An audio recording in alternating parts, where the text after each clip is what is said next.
On top of mattress.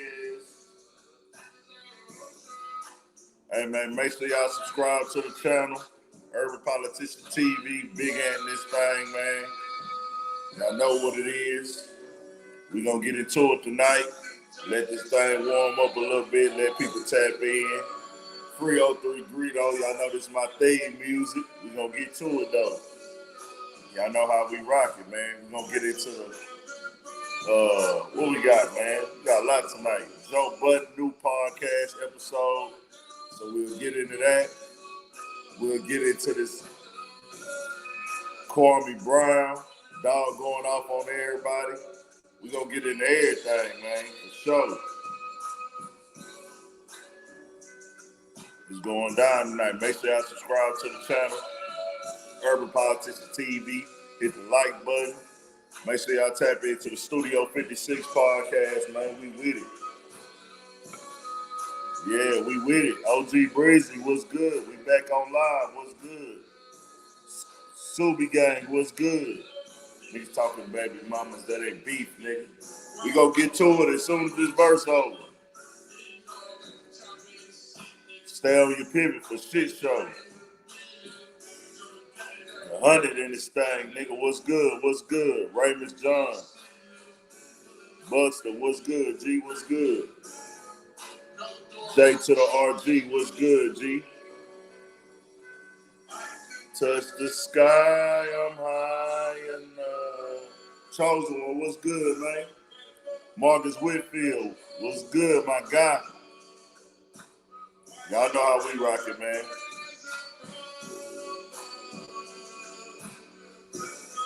Thought y'all could calm my blood.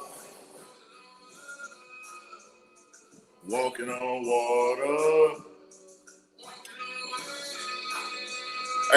Hey, yo, appreciate it, man. Tap in. We lit, man. We be lit on this joint, man. The shit show, we lit, man. We rocking. Appreciate it. J. Cool, what's good? Hey, yo, what's good? Duly Unlimited. The shit show, I'll be a guest on there, man. Let me know. Let's get it rocking. Whenever you ready. Tap into my Instagram. My Instagram, Urban Politicians. Urban Politicians. Like the shirt, _ Big Ant. DM me on there. Let me know what you listen to, bro. Hold on real quick, y'all. Let me get this food.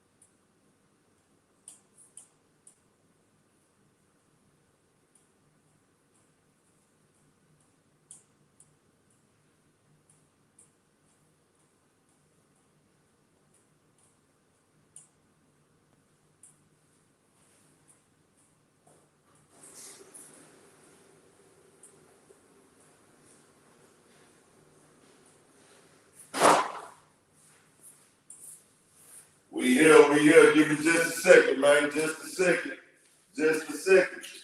We about to get to it, man.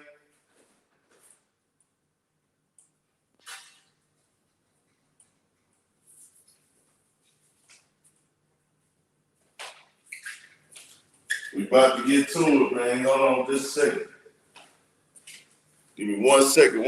We about to roll, man. 1 second.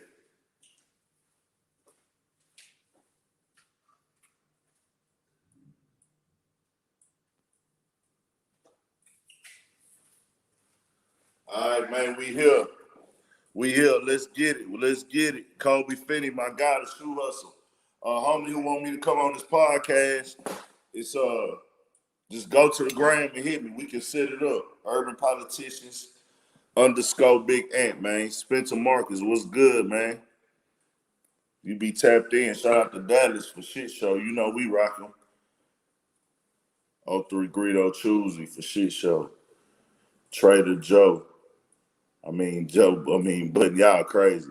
So we gonna get into that first, I guess. Big and I have kids and you just lied on me. Ike Dola, highlight. Oh. Ike Dola, you crazy the motherfucker, dog. Hey, that nigga Kwame Brown going in right now.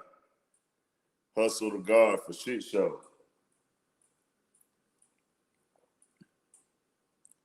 It's all good. Hey, that nigga crazy the motherfucker. Kwame Brown setting the temperature right now, man. Niggas can't do nothing with Kwame Brown right now. Nigga, Kwame Brown letting them have it. Kwame Brown letting it be known he on all the bullshit, nigga. Shady P initiation, okay.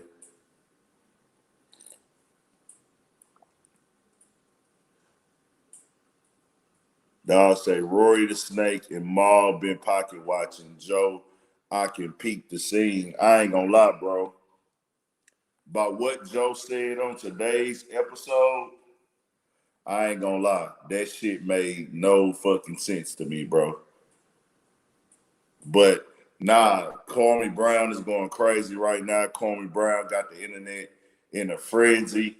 Kwame Brown been popping shit. I done dropped like 3 videos on that nigga.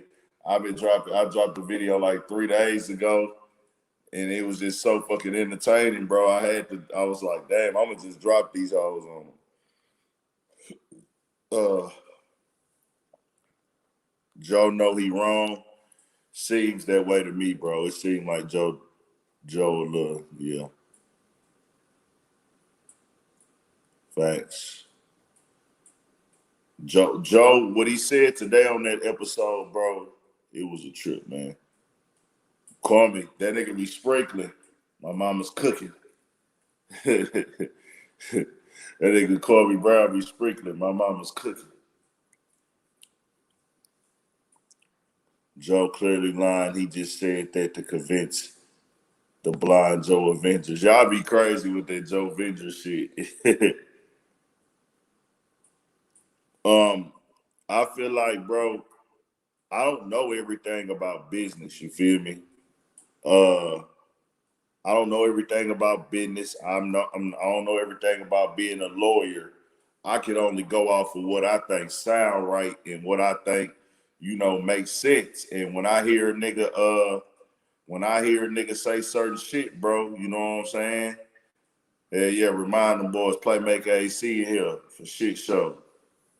When I hear a nigga say certain shit, bro, you know what I'm saying? It just don't, I don't know, bro. It just don't sit right when I hear somebody say that they couldn't let their homies. Actually, let's be clear here. Joe Budden signed a deal for himself. Rory and Mal were not part of the Spotify deal. So that's why I asked y'all, I need everybody who tapped in and care about that.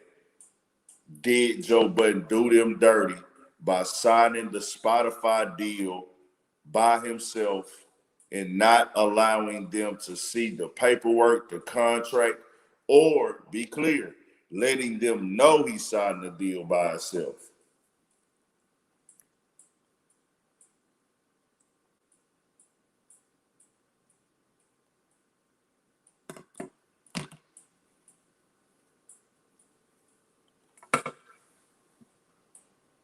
Dollar say Joe living like Bird, man.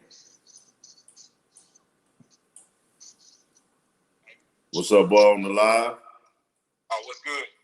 We'll shit on the live real quick, but let me turn this fucking. I'm up here on this Joe, the latest Joe episode, yeah. Joe Budden Podcast.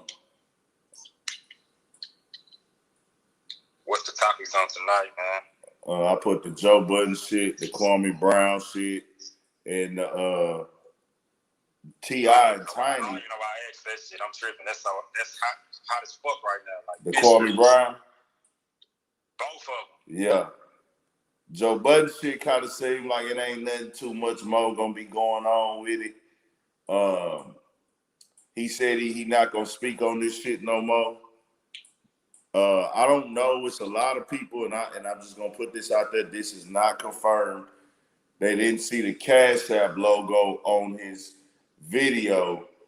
So a lot of people felt that he lost the Cash App deal. Like maybe the deal was for all three of them and not just him. Nah, like he lost the deal because of that. For the harassment shit. I thought he was meaning because of Mal and Rory leaving. Okay, now the newer shit though. EMN. If you gonna get on camera, you can call. EMN. Are you gonna get on camera? If you gonna get on camera, you can call in. But not just because. I just want to make that clear, bro. Because I'm in media, just because the Cash App shit is removed, I can't just run with that and say the deal is gone. I gotta see that shit printed up and announced somewhere. Oh yeah, that's not guaranteed. I mean, it's highly possible. It makes sense in the world we live in today. It happens. You know what I'm saying? These type of things do happen. So, what'd you say? No, I was just agreeing with you. It does. It makes sense. Kwame Brown is turned up right now. Also, nigga, Kwame Brown then went at Matt Barnes. Him and Gilbert Arenas, they worked their shit out. He said he talked to Gilbert Arenas. He didn't win at. Gilbert was pretty light, yeah. He did have a lot of respect still for Gilbert because he didn't really go in on him. Yeah, like I said, Gilbert was just telling the story. You know what I'm saying? And he could have chose to, because if you get mad at one guy for tapping the other guy arm, Gilbert kind of smirked and laughed when y'all even mentioned his name. Like I know y'all. They were all smirking and laughing a little bit. There's nothing wrong with that. I'm just saying he could have chose to go either way. But yeah, but he said he talked to Gilbert and Gilbert Arenas, and they was cool and everything. I think he probably just didn't really have a relationship with Matt Barnes and Steven Jackson like that. But like I said, if you've been on the Instagram, you know Instagram gonna show you this shit. You're not searching for this information. Gilbert Arenas be tapped in on his Instagram. Well, I'm gonna tell you my take on it is the fact I don't think he was caring too much about maintaining flex with Gilbert, because he's not on TV like the other guys consistently every day. Yeah. And it is some truth to what Matt and Steven are saying, Steven Jackson, because he is beefing with two Stevens right now. But I'm talking about Steven Jackson. Basically, what he's saying as far as the hold on right now. Real quick, hold on. That, and I'll be honest with y'all, Kwame Brown has took it outside of basketball. I'll be honest. I mean, it's very entertaining. This ain't gonna go to the streets, but he took this shit way overboard with Matt Barnes and Steven Jackson. He made it very personal, bro. Okay, you get on camera, even I'm finna drop a link for you. Cut your camera on, Noah. You ain't getting in this motherfucker. That's the rule. Unless I already know you. Gotta get on the motherfucking camera. Yeah, so all I'm saying is the fact that everybody he got a problem with, they doing that bullshit again. Oh, the link ain't working tonight? The link ain't working again. Damn, bro. I hate that fucking shit, bro. What the fuck is that about, bro? What is that about? You think it got about? something to do with memory on your phone, like space and shit? Hell no. It ain't got nothing to do with no motherfucking memory. I feel you. Damn, bro. Do you got Instagram? The person that want to join?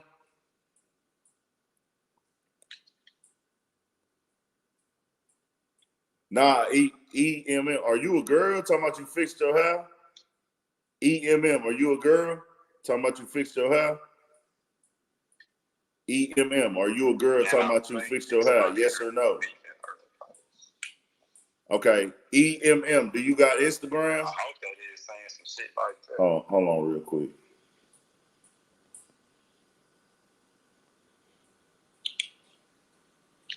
Damn, that hoe fucking up. I see where it's fucking up at too. It ain't copying the link.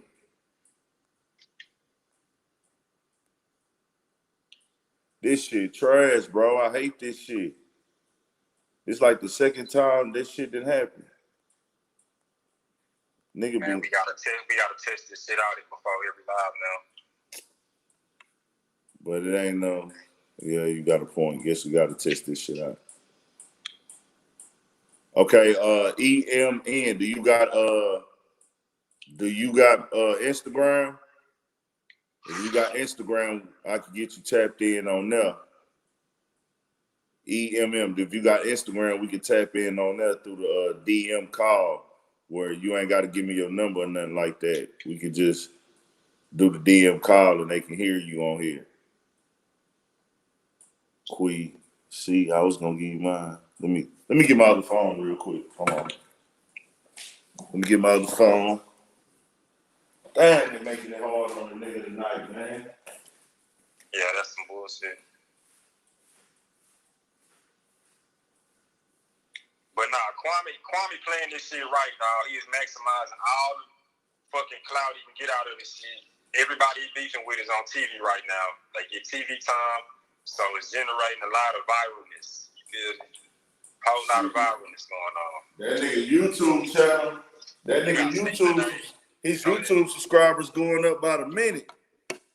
You got to think, this nigga getting anything he's on is going up right now. Yeah. But he beefing with podcast guys on ESPN, chicks who used to work there. They say he done called out Charlemagne. I'm not even hip to that. That's some new shit. Yeah, I ain't know about that shit.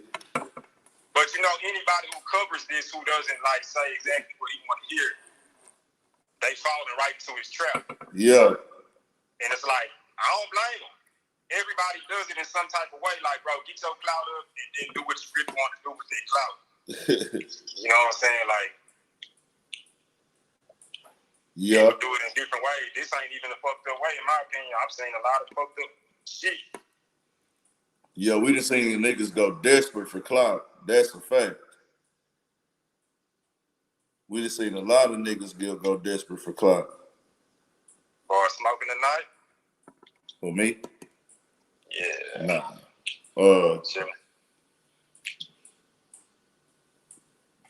Hey, who was trying to join in? Oh, he spoke on his family. They say Charlemagne spoke on his family. Damn.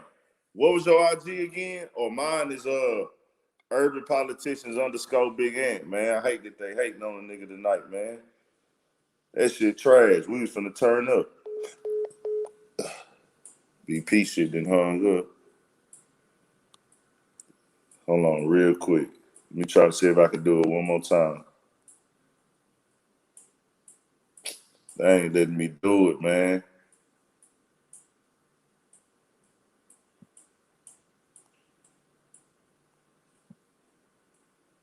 Hold on.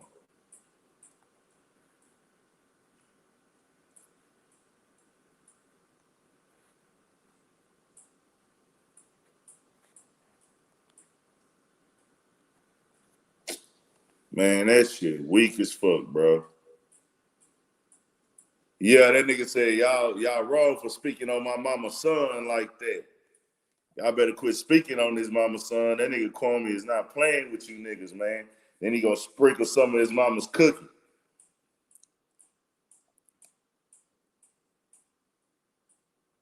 I mean, we could. I could put a link on here, man, but they fucked it up. They won't let me put the link in this bitch, man. They tripping. They really fucked up my live tonight, man. We was finna be turned, dog. We was finna be turned, man. They done fucked up the live, man. I'm on StreamYard. This shit trash as fuck, man. They did this shit the other night. An error occurred. Wait a moment, then try again. This shit weak as fuck, man. This shit weak as fuck, bro. I'm not even gonna lie to y'all. Guess. Invite a guest. Yeah, they not letting me shine, man.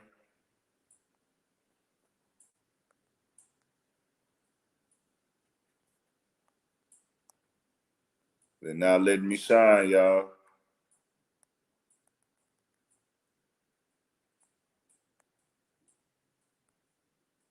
Try one more time.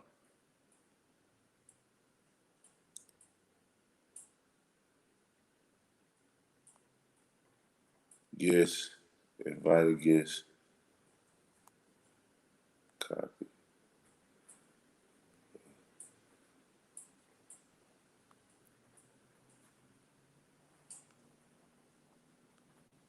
They fucking up the whole situation with this bullshit. Yeah, we did. They ain't letting nobody letting. The link ain't working, man. We would have been turned up tonight. We got females trying to join and shit, man. That's fucked up, dog. I don't really want to restart that hoe, man, because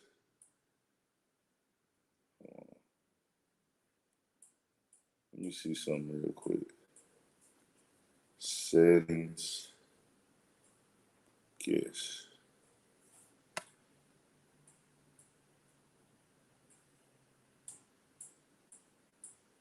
Play sound when guests enter. Damn, man. I don't even know how to just like,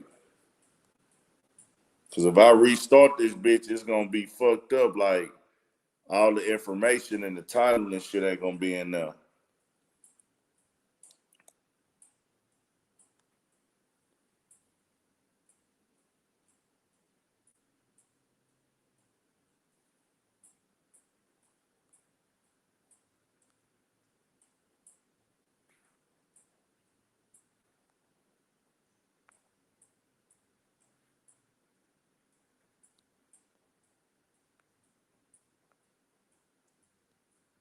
Man, this shit is weak, bro. Yeah, all I can do is if anybody want to join, you can join on your Instagram, man. So I guess I just got to talk, man. We got the same old shit going, man. Yeah, so I really just want to know too, bro. We know what Kwame Brown on. That shit is just funny as a motherfucker. Matter of fact, what y'all want to get into, man? Y'all want to talk Joe Budden or y'all want to talk Kwame Brown for a second? I mean, Kwame Brown, we know what it is. Yes, urban politicians _ Big Ant. Let me know when you DM it.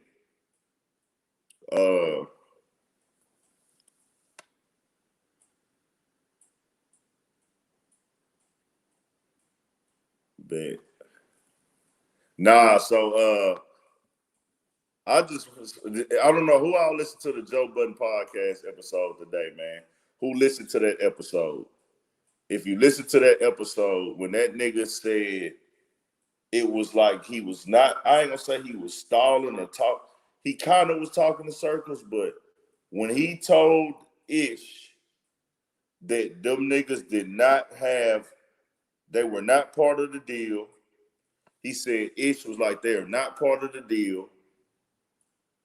No, he said them niggas that the Spotify deal was strictly for him. Only he signed the Spotify deal, and Rory and Mal did not know that they were not part of the Spotify deal. He didn't let them know that. How do you do that? Is that, did I understand that correctly when I hear that? Or am I tripping? Is that what he said?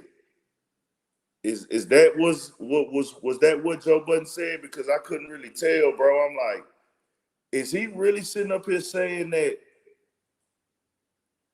Yeah, bro. I was about to put that in the title. Did Joe Budden snake Rory and Mal? And I ain't gonna lie, bro. That was a snake move. Just being honest, bro. Like, you could at least told them niggas, like, hey, bro, because this shit went on for years.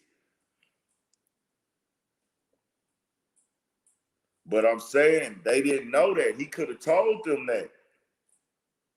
That's all I'm saying, CB and Joe 7. Like, why didn't he tell them niggas that? Yeah, Nike 281 Astro.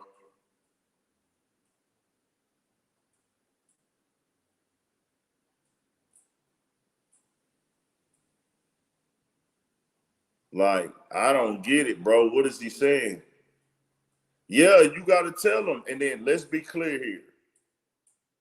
They helped Joe Budden build that podcast up, bro.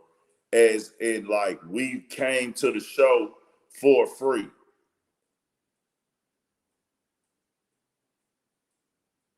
Yeah. Like, they came to this podcast for free for years, bro. Yeah, we heard it. Yeah, I feel like he snaked them, bro. And I mean, I'm trying to get a nigga the benefit of the doubt because I know I don't know all the details. I don't know everything about business. I don't know all of the everything that goes in business. I'm not even in the tax bracket for an accountant. But me on the outside looking in at this shit, man, nigga, the motherfucking shit ain't adding up, Joe. Shit looking nasty, Joe. You looking real nasty, Joe. I gotta be honest with Joe. You looking real nasty, my nigga, like he say. I gotta get right now. Joe name is Nasty Joe. You're nasty. And then, like I said, bro, Rory and Mal never exposed any personal information. They never told us no details. They never gave us no insight of what was happening behind the business or none of that. Joe did that when he got in his feelings. It was like, damn, bro. See, Joe looking at it like, do you think he tried to use the Spotify money to fund the JVP network and run everything through himself? No, I don't think that was a plan. I'm gonna tell y'all like this, and I want to be clear about Joe. I don't think Joe was trying to rob them niggas. I don't think Joe was on no shit where he was like, man, I want these niggas to like not get that much money. I don't think he had a problem paying them niggas. I just think Joe wanted to be a sole owner on paper. And he looked at it like, man, I could just throw these niggas some bread. Shout out Hunts Vegas for shit show. Joe said there's no contract. Yet he said Rory violated his contract. Yeah, there is a contract. They signed the contract, but in the beginning there was no contract.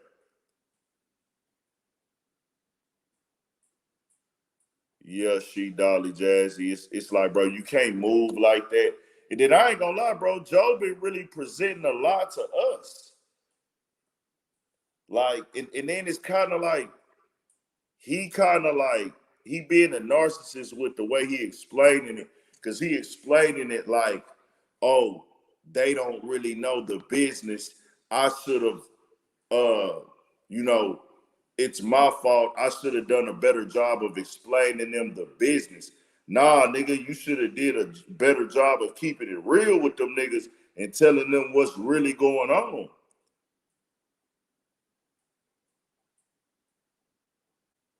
No, he said Spotify only wanted him. See, I will troll you. Oh, you the troll. Your name is I will troll you. Yeah, you don't get you a troll. You don't count. Okay, we got somebody gonna join in. I got you. You went to the wrong Instagram, but you good though. They both mine.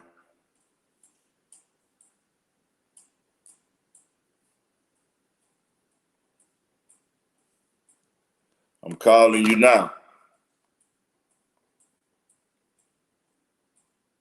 You gotta cut your camera on Instagram. E. You don't see it ring? You ain't even answering that motherfucker.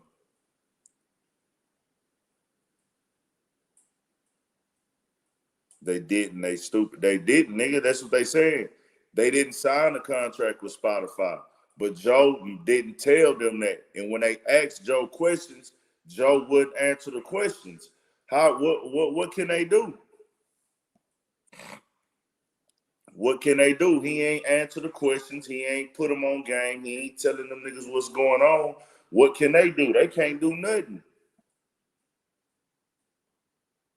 Man, Joe is just talking at this point, man.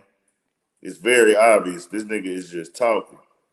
Joe just running his mouth, saying whatever he think that is going to fit the conversation. Joe has been all over the fucking place. Joe ain't making no goddamn sense. And to be honest with you, that apology he gave was very weak. I will be honest, bro. I ain't trying to get on here and just dog the nigga out, but if we keeping it real, you know, his platform, the Joe Budden Podcast, is built off of them niggas telling how they feel about shit.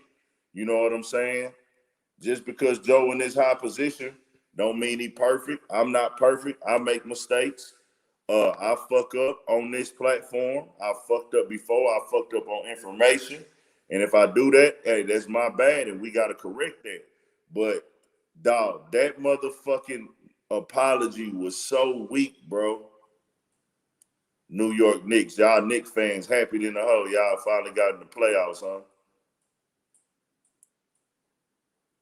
But, dog, Trey Chapo, that's what niggas be thinking. It's like, that's what you going for in life, bro. Like, even with me doing Urban Politicians TV, you be thinking like, hey, man, I got to figure this shit out. Like, I got to stay down. That's the only way it works. You got to figure it out like that.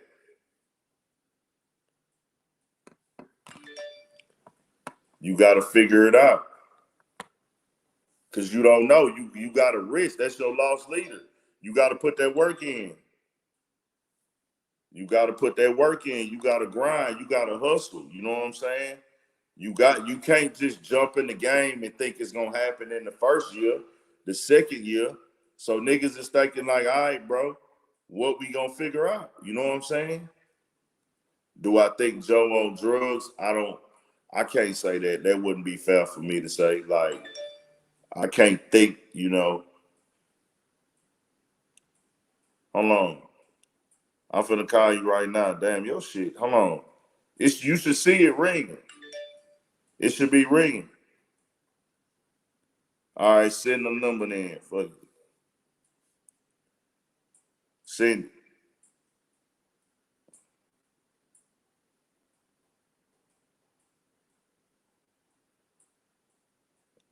Damn, boy, I hate they fucked the live up tonight, man. This was gonna be a lit night. Now I'm gonna have to check every motherfucking night before I go live to see if a nigga can join. Hold on. Hold on real quick, y'all. Like I said, bro, this ain't to tear Joe down, you know. It's just, it is what it is, bro. He put this shit on display. That nigga could have been quiet.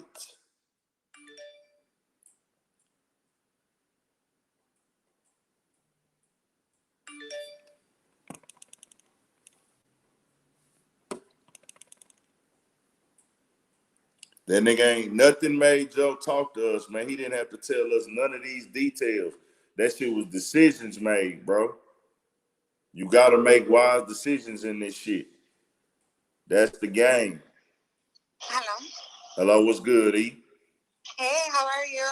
All right. I'm sorry, I don't know what the heck is going on with IG, because I just recently made it, and I have like my camera permission turned on, but for some reason it's not doing it. I have Duo, like Google Duo.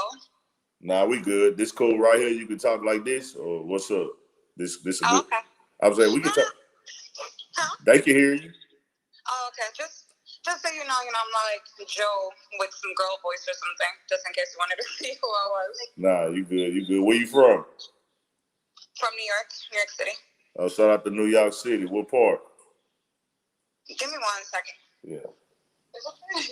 I'm sorry. The Bronx. Shout out to the Bronx, man. BX. Yeah, I'm trying to see Mal around here one day. You trying to see Mal? Oh, so you be tapped into the Joe Budden Podcast. Yeah, no. I had brain surgery a couple years ago, and I was in a rehab in a nursing home, and everybody up there was old, and somehow I came across the JBP, and they became like my therapy, so I'm like low-key going through it right now. Damn. Going through this drama. Damn. I feel like my parents are breaking up and shit. No shit, man. Yeah, nah, the show, like I say, that's why I be doing so much content, like, because of that fact. Like, I grew with this show, like, I watched that shit build, and if you was tapped into the Joe Budden podcast, you know it was a process of this motherfucker getting to the level that it's at now with us. Like, you know what I'm saying? Yeah, and it's killing me because I'm like, honestly, damn, like, Joe, you're a snake. Because I worked as a personal assistant with millionaires here in your city, and that accounting stuff is bullshit. When you have that much money, they do not deal with Excel because you have to put all your numbers, and you want to, like, Joe said it even in one pot, like, you'll fudge the numbers. Like, yeah, you put so much shit, especially for your taxes, everything. Like, your accounting, it looks crazy. It's a lot. It's never Excel. It's never 5 lines. And then it's like, okay, how convenient is that? So there was an issue before, but now all of a sudden now there was never a 400K issue. Like, dude, you're lying. And with the whole Spotify deal, I think that he just did what he wanted to do. He wanted them on salary.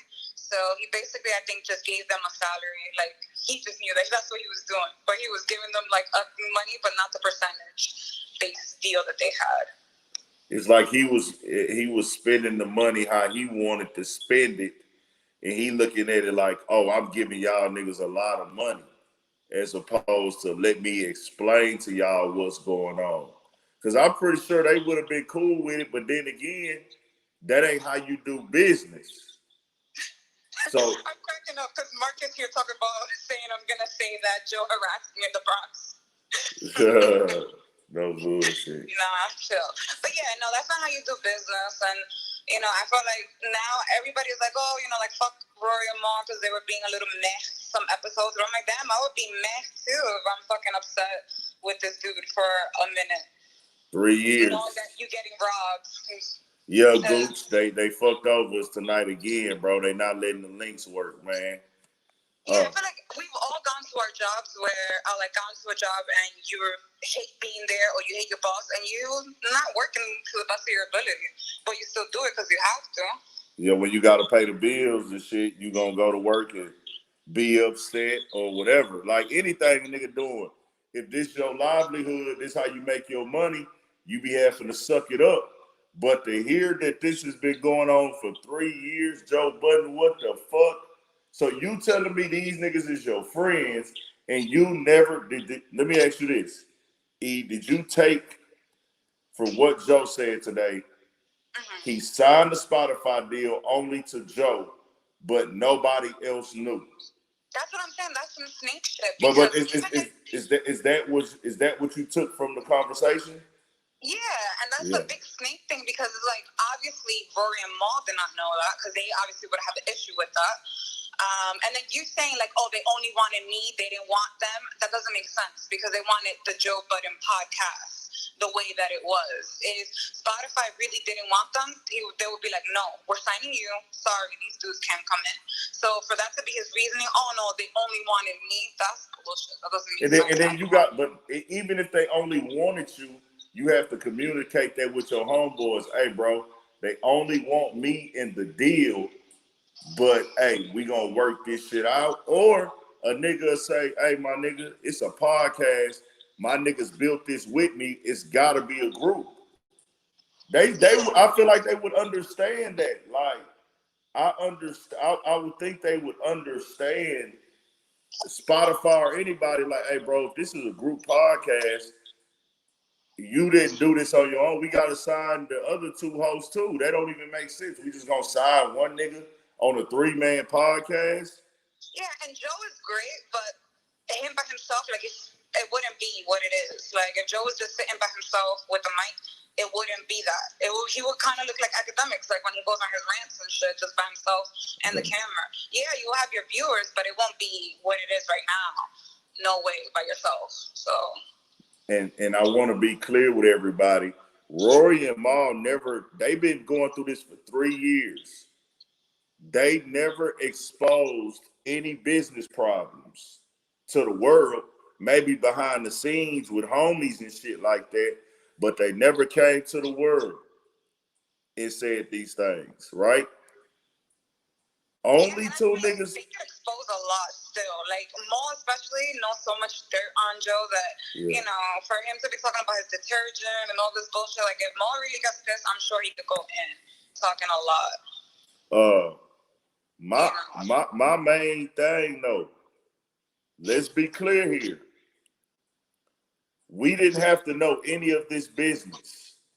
This shit was all Joe Budden fault on that shit because them niggas didn't have to tell us any of that shit.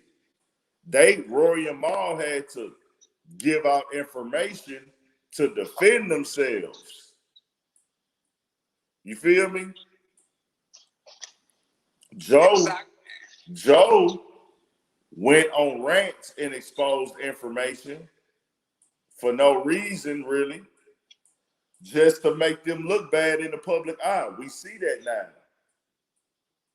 Academics exposed information. Them was the only two exposing information. Rory and Mal never told the public anything about no business. And that's how niggas is supposed to do. This shit was handled all wrong by Joe, man. That nigga handled this shit all wrong, and that just is what it is. This ain't no, what'd you say? And then with the Olivia thing, like, he had time, I think, to fix it behind the scenes, because she had already tweeted out, like, she had, like, a little back and forth with Bridget, and she had tweeted out, like, yo, I'm going to speak up soon.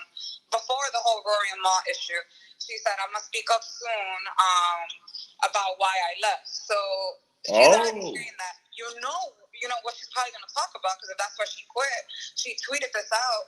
You know, she probably was, getting her things together with her lawyer, like, yo, what should I say, blah, blah, blah.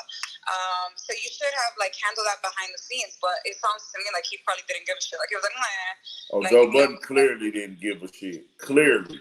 Yeah, and it's like, yo, you could have handled this behind the scenes before it got to this point, which is why it looks so fake now. And then, like, I was cool with Parks, but now Parks is like, yo, shut the fuck up, because he's all up in Joe's ass. Then now that Joe's like, nah, I was wrong. He's like, yeah, you were really wrong. Yeah, nigga, like, bro, that nigga, bro, understand Parks is white. And, white people have certain characteristics, man. And it's niggas like that too, but we see it with more like white people. White people cater to their fucking boss. White people kiss the boss ass. You know what I'm saying?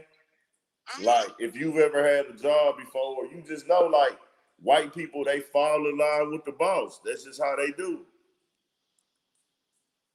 That's just how they do. I honestly think that it's clear that Joe's hiding something. If he's hiding something, it's probably because he's pocketing some money or something. And it's like, I didn't have to get there. Especially, okay, you say all of a sudden that Rory and you're not really friends, although it's been like 7 years, yada yada. Okay, fine. But you and Mal definitely look like y'all were friends. So for you to be doing them like that is like so dirty. They were roommates. Yeah, I've heard them speak on being on tour together. They were having sex in the same hotel room, but Mo was ironing his pants. That nigga, Mal is on some of Joe Budden old, like, Joe Budden TV YouTube videos. Well, you know what? I didn't know that Mal had a podcast before Joe had the Joe Budden podcast. I didn't know that either. When did it? So Mal Ben had a podcast? Yeah, somebody posted it. That's how the whole, like, Mal masterclass, whatever. I thought it was a joke, but no, like, he started a podcast, and Mal was talking about it. He was like, yeah, I started a podcast, and Joe thought it was corny when I was doing my podcast at first. And then, he ended up joining with Joe, but he had a little podcast. Obviously wasn't getting a lot of views or anything like that, but he had a podcast first. I didn't know that. I was like, oh, shit. That masterclass thing, I know he be doing shit with it because he done came down to Dallas like twice. Yeah. He done pulled up to Dallas, and my guy, Real Life Jeff with Real Life Street Stars, he be fucking with him when he go out there. So, like, he done been to Dallas twice with that shit. That's crazy than the motherfucker, bro. Like, yeah, I'm trying to find the old Mal cast to see how it was. See, you could go look. back at those old episodes that Mal is on, like not podcasts, vlogs that Joe Budden was doing back in the day. Mal looks younger and skinnier. Yeah, I saw that. I saw him in his little Love and Hip Hop episode where he's trying to like stop Joe from like, roughing up that chick, whatever her name is, I forgot. Nah, Joe got associates, man, because that nigga exposed himself, dog. But see, Ice and Ish are cool. I want to be very clear. Ice and Ish and Joe Budden, they gonna make one hell of a show. They gonna make one hell of a show. They still kind of check, Joel. Like, they still kind of be like, well, you see how this is a problem? Like, they get paid percentages. Like, you see this? I like that. To be honest, though, what's going to make it good with them, well, even like Mal said, I don't know if that's all the way the case. He would rather pay somebody's salary, so he want them to come in, which for them to get paid a salary, I wouldn't have a problem with it. I didn't help build this shit.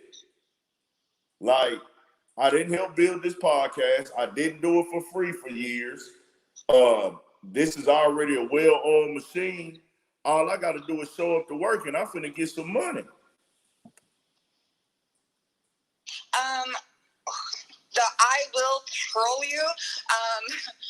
I think that they were thinking that they were partners. Like, I don't think they were running around, banging on their chest saying, I'm boss. But I think it's a little confusing if you're getting paid percentages, not salary, and you're building this together.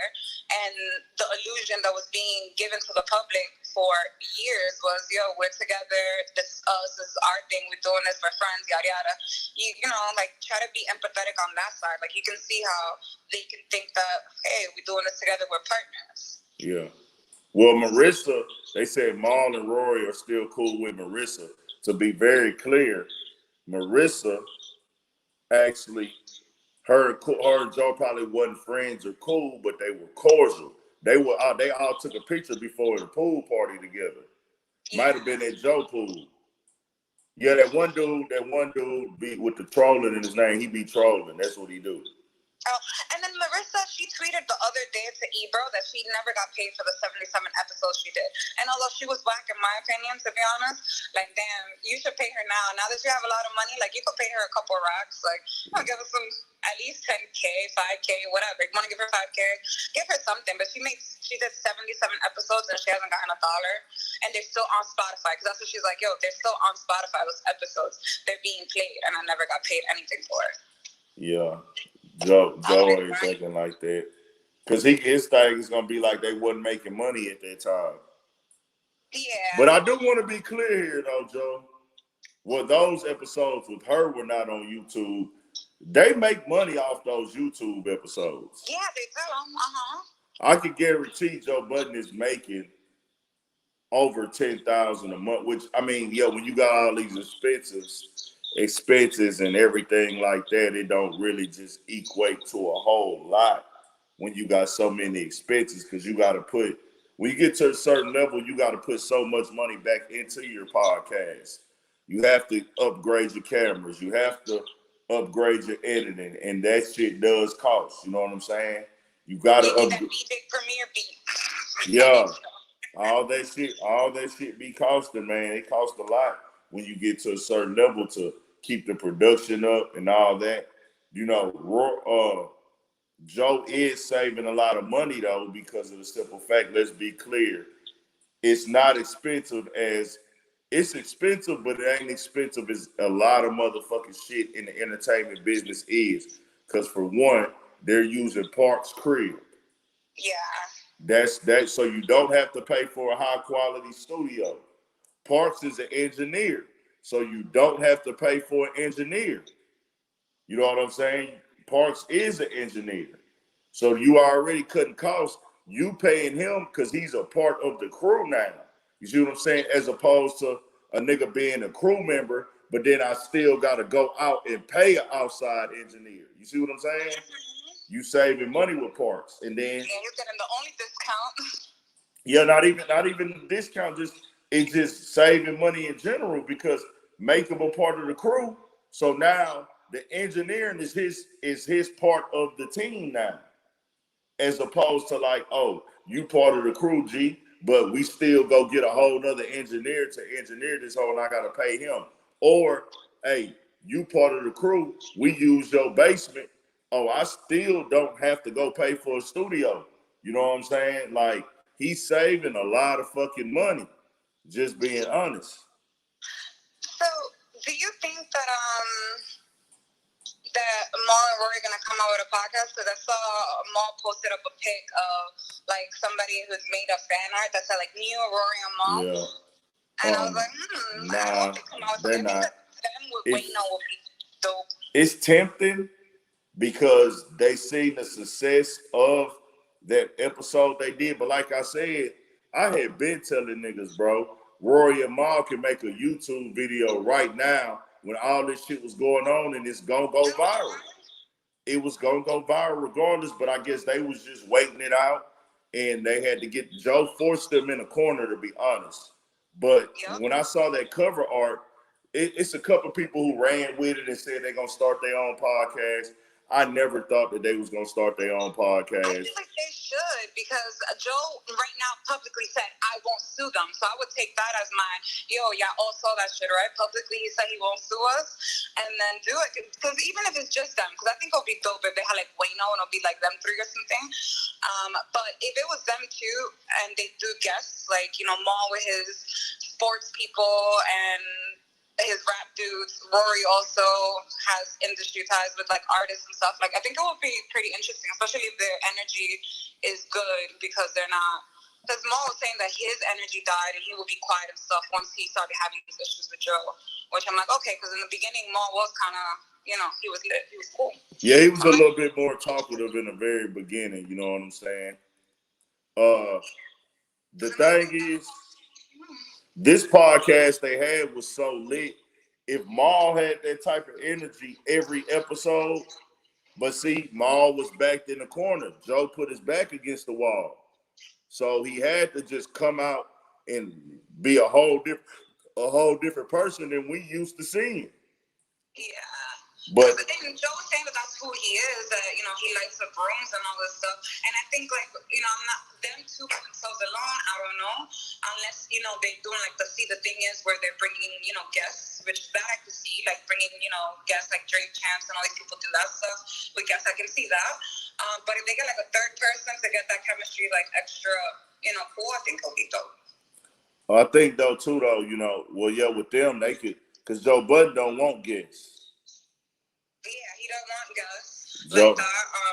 And the guests that they did have, I think most of them were from Mal and Rory. Like, some of them were, some wasn't.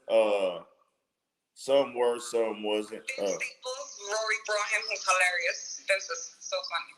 Yeah. Yeah, a lot of them. They brought Benny the Butcher in a lot. Actually, they brought the whole Griselda through just like one at a time. But the Griselda shows, they was pretty decent because one of them niggas is like kind of funny because he kind of like arrogant a little bit. He be popping shit. Which one is that, man? The one that make the clothes, not Benny, not Conway, the nigga that's. The one who make the clothes is. Yeah. Yeah, it's not Conway. It's not bad. No, it's not. Oh fuck! I can't even. That nigga cold too. I don't know why I don't got that nigga name on top of my head, man. Yeah, right now too. I'm like, I'm tripping. He's the one who honestly gets the least shine out of all the. West Side Gun. Yeah. West Side Gun. Nah, when he came on the podcast, that was a hell of an episode because he liked to talk shit. West Side Gun, that nigga he rap cold as fuck. Huh? He was going at him. I think was it a Reason that he was saying something to TD Reason? I can't remember. I just know I can't remember. The West Side just a funny motherfucker. He like a slick talker. He a little arrogant a little bit at times. Like not on no disrespectful shit, but he just got like that confidence in himself. So I really enjoyed his episode. You know what I'm saying? But Vince Staples has been my favorite because even his little tidbits, talking about the race wars, this, that, he's so funny. Yeah, Vince Staples a real live comedian. That's a fact. And are we gonna get academics help? Because the attention that Ack gives Rory is the attention I always wanted from my dad. I'm jealous. You flip. No, he gives him he's honestly has done live more than like 14 hours of straight lives on them. Especially on Rory, and I'm like, damn, yo. Academia, he be going in. I ain't gonna lie. I haven't seen Academics been quiet on them niggas for a couple days, so I don't know. Did Academics turn over a new leaf? No, he gotta come outside at some point. Huh? He gotta leave his basement at some point. I think what happened with Academics maybe too was once all that legal shit with Joe hit the fan, he kind of was like, oh, what? Not legal shit, but the sexual assault shit. Because he really got to come out and speak on that, bro. You can't sit up there. Well, you look biased. Let's say that. You can do what you want to do. Academics is on boss. But it's like, damn, nigga, you have rolled everything that has been going on with the Joe Budden podcast, but you ain't got nothing to say about the motherfucking sexual harassment shit that we can clearly see in the terms of the workplace. That is sexual harassment. Like, and then the worst things were edited out. Like, what we see was uncomfortable. Yeah. And then, like, the worst things were edited out. I was like, damn, there's more still to go. Like, shit. I want to be very clear. That apology was weak as fuck that Joe gave. It was like, it's like, damn. Joe goes in, like, live, and he's passionate when he really believes something. Yeah. It's like he's saying you could just, I'll be honest with Joe, just in case he see this or anybody that fucks with him see this. The vibe you gave off, bro, was like you were apologizing for how it looked, not because you felt bad. Yeah, like it was passive aggressive, kind of like, here, I know I got to do this shit, so sure, I'm sorry. Yeah, like I've got to do better. Da, da, da, da. It was like he didn't even say what he did. He wouldn't say like, oh man, I was harassing her. But I was expecting Joe to come out and say, because this is what I would have said. Man, I was just trying to make the show fun. I was trying to sell the show. I was trying to have a good time. I didn't know that she wouldn't be with that. You know, a lot of these podcasts, and I still have to take responsibility, but a lot of these podcasts nowadays, that's the humor, that's the entertainment. Yeah. You know what I'm saying? I'm still transitioning from, being a regular podcaster person to actually being the head of a network. Yeah. So I'm still adjusting, my bad, guys. Because some of it, I think, was like humor. Like when he said, bitch, hit the button, that I don't think was malicious. I think he was honestly like it kind of just, like, I don't think the intent was malicious from him. Nah, I don't think so either. Or when he said, what was the other thing that he said that I was like, when he was like, she's throwing her singleness in my face. Like, I thought he was, just throwing little jokes there. But if you're saying like, Olivia is unique because, people like her and I want to fuck her. That shirt don't say that you single. I mean, that shirt say you single or some shit. Yeah. Then he said, then the hug. Did you see the hug when he gave her the hug? Yeah, that was nasty. Like, you look like you came in your pants a little bit. Like, you got a little moist. That nigga was moving like, bro, I always say Joe act like a middle-aged white man. He act like a middle-aged white man at times. It comes out for real. Like, I was wondering, did he take one of them little sex pills, and he still had the side effects when he went to that podcast? Never know, man. That shit crazy. That nigga Joe tripped out, and that apology was so fucking weak, dog. I was like, bro, you tripped the fuck out. So, and then, like she said he never apologized, So I was like, yo, you have time, because she freaking publicly said she was gonna come out and say what happened, and that was a while ago. I was like, yo, you have time to at least say sorry, say something, not just be like not even respond to her like quitting or anything like that. Like, you just handle things wrong. And it's so crazy because she handled the protocol right. She had her lawyer contact you. She even went to the girls. She went to the girls, the co-host, and told them what was going on. Like, I can't do this. It's not, it's not right. I'm not feeling it. I'm not made for this job. And she said they just moved her out the group chat. Like, talking about weak apologies, did you see the thing is little apologies that they tried to do where they started crying and still kind of blaming her basically? Like, Maggie is extra, especially Maggie. Well, you could tell they actually want to be podcasters. They like got a passion for it, and they probably looking at that shit like, man, we ain't finna fuck up our opportunity. And the thing with Mandy is, like, I think she's still insecure. Like, I remember seeing her on Horrible Decisions when she was, like, a really big girl. And I think she's still, you know, that person's still inside of her. Like, she's still insecure. So, if you see any pods where she's with women, like, she always kind of is passive-aggressive or has that extra, like, yo, I need to stand out. And that's why, you know, let my man fuck somebody else and I make them breakfast and da-da-da. Like, she just does so much extra. So, like, honestly, she just seems insecure and wants to be accepted so bad. I seen something where she posted about her weight on her gram before. I came across her Instagram one day, and she was showing like how she lost a bunch of weight, and then I guess she gained it back or something, or some shit, gained a little bit of weight back. I don't know for sure. Which, hey, you know, I mean, I don't know what it's like to be overweight. I'm not overweight. I don't know how that feels for people. Yeah, huh? So not the same, but yeah, I'm not overweight, so I don't know the struggle of being overweight and the lack of confidence, especially for women. I know women be going through it with their looks. You know what I'm saying? I know women be real insecure about everything that be wrong on them. But the girl, Olivia, said that she was in competition with her because of Joe. And she said Joe actually went on there and told her that they need to step their sexy up to get on her level. Yeah. I heard that too. I was like, all right. Yeah.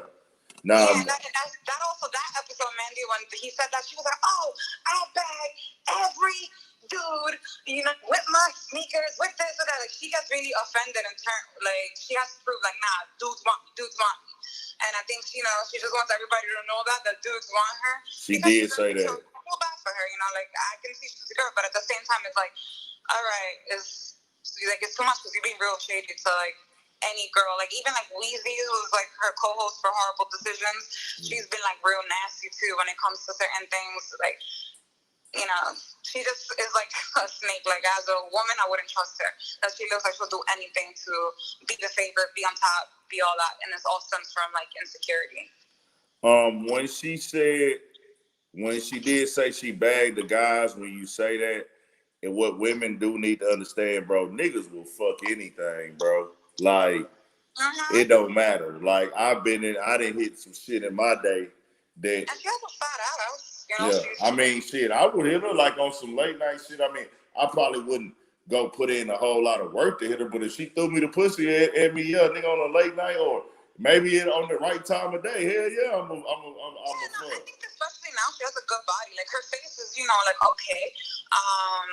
But right now, especially, she has, you know, like, the thick body and all that stuff. I'm just telling you, like, it's a nigga out here that'll fuck you. Like, I'm gonna be honest with y'all. With women, it's niggas out here that work out every day in shape. You know how niggas be six packed up and every fucking muscle ripped, and you know the niggas that the women be thirsting over, right? So you will look at niggas and be like, man, that nigga only fuck bad bitches. Man, niggas that can fuck bad bitches be fucking 6s and 7s too. That's just how the game go. Like, I'm going to give y'all that type of knowledge. Like, a nigga might see a bitch at the grocery store. She might have one good thing on herself, and nigga be like, man, I'll hit her. Or a chick can just look at a nigga the right way. You know what I'm saying? A nigga who's single just living his life. You know what I'm talking about? Like, if you like a single nigga living your life, you just out here, you ain't finna just be like, oh, I'm only gonna hit bad pieces and hit dime pieces and da-da-da. Unless you just one of them niggas who can actually work that into your schedule, and that shit is rare. Can Olivia sue Joe for lost wages? Possibly.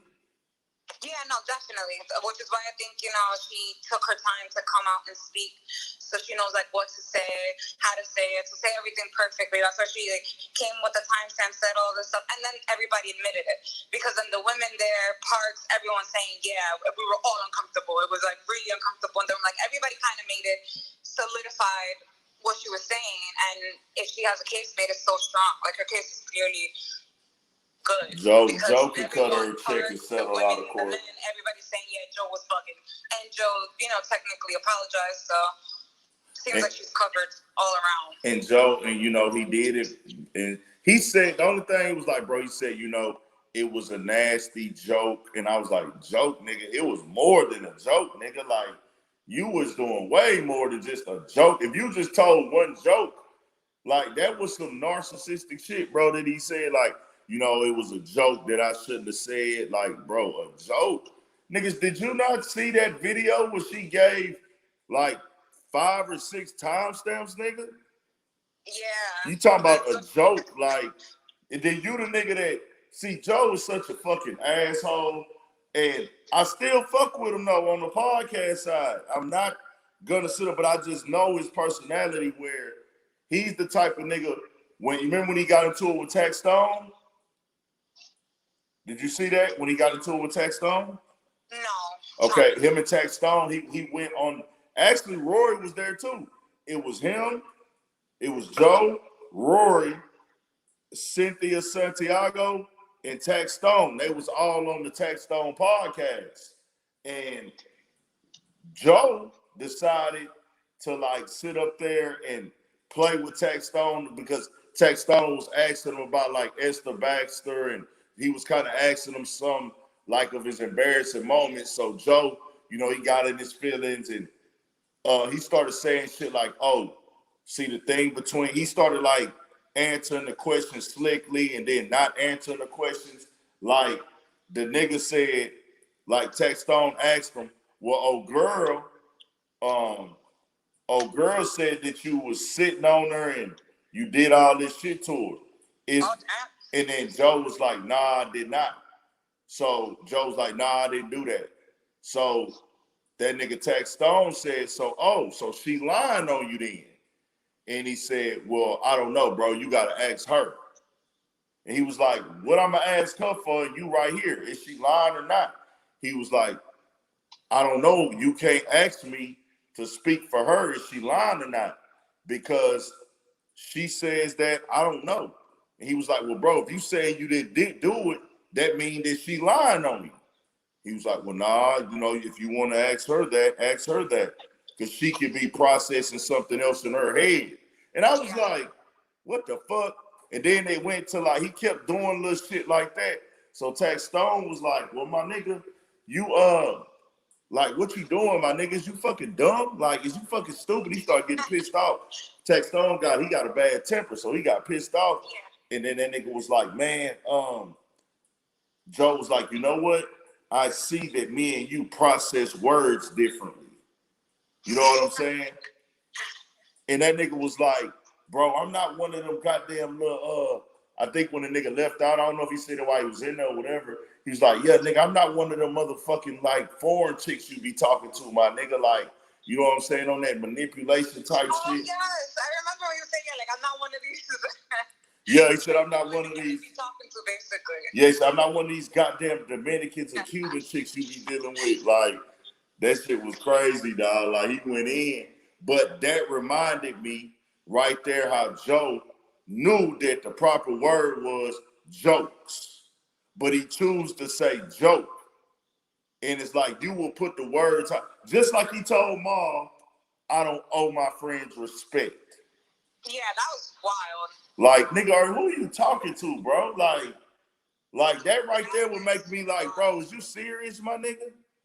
And then people got into the whole like language and like, oh no, that's not what he's saying. He's saying that, he doesn't feel like he owes it, but he gives it. Like, no, if somebody is your friend, yes, you owe them respect. Yeah, you don't consider somebody a friend if you don't respect them. I don't even be around niggas I don't respect no more.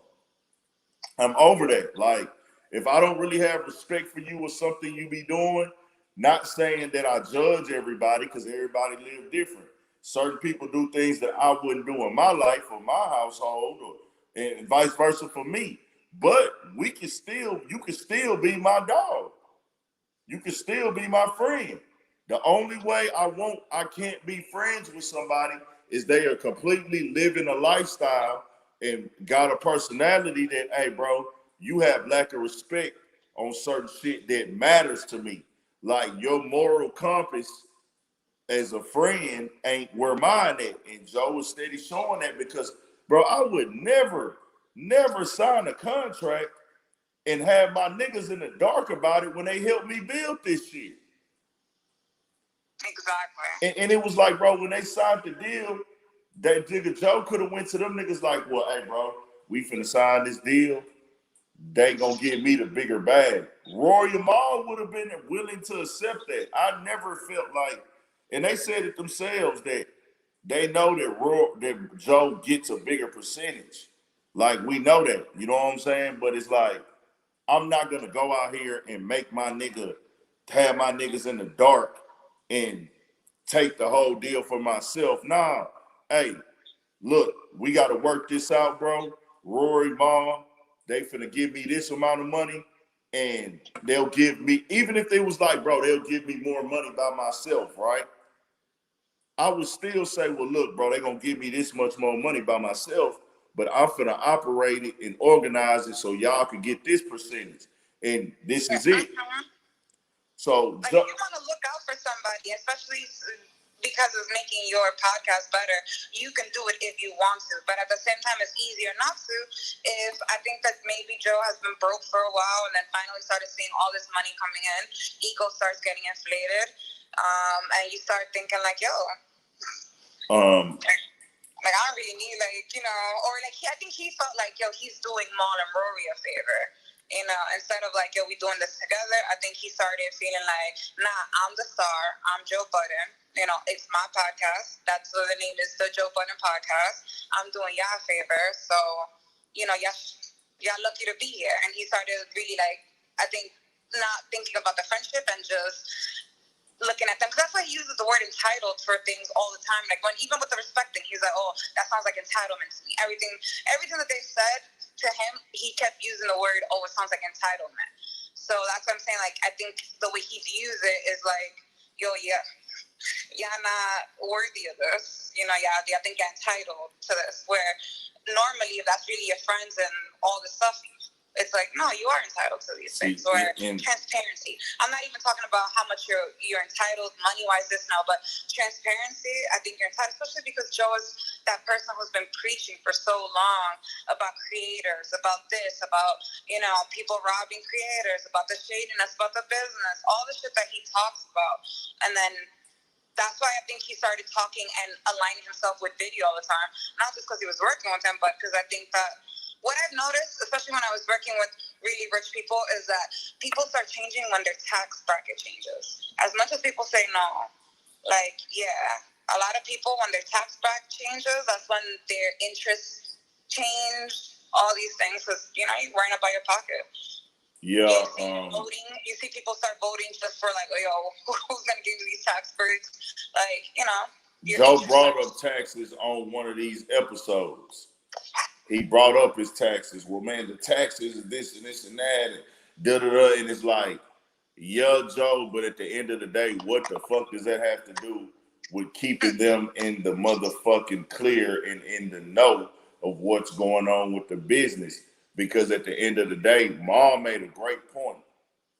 You had the Joe Budden YouTube channel, facts.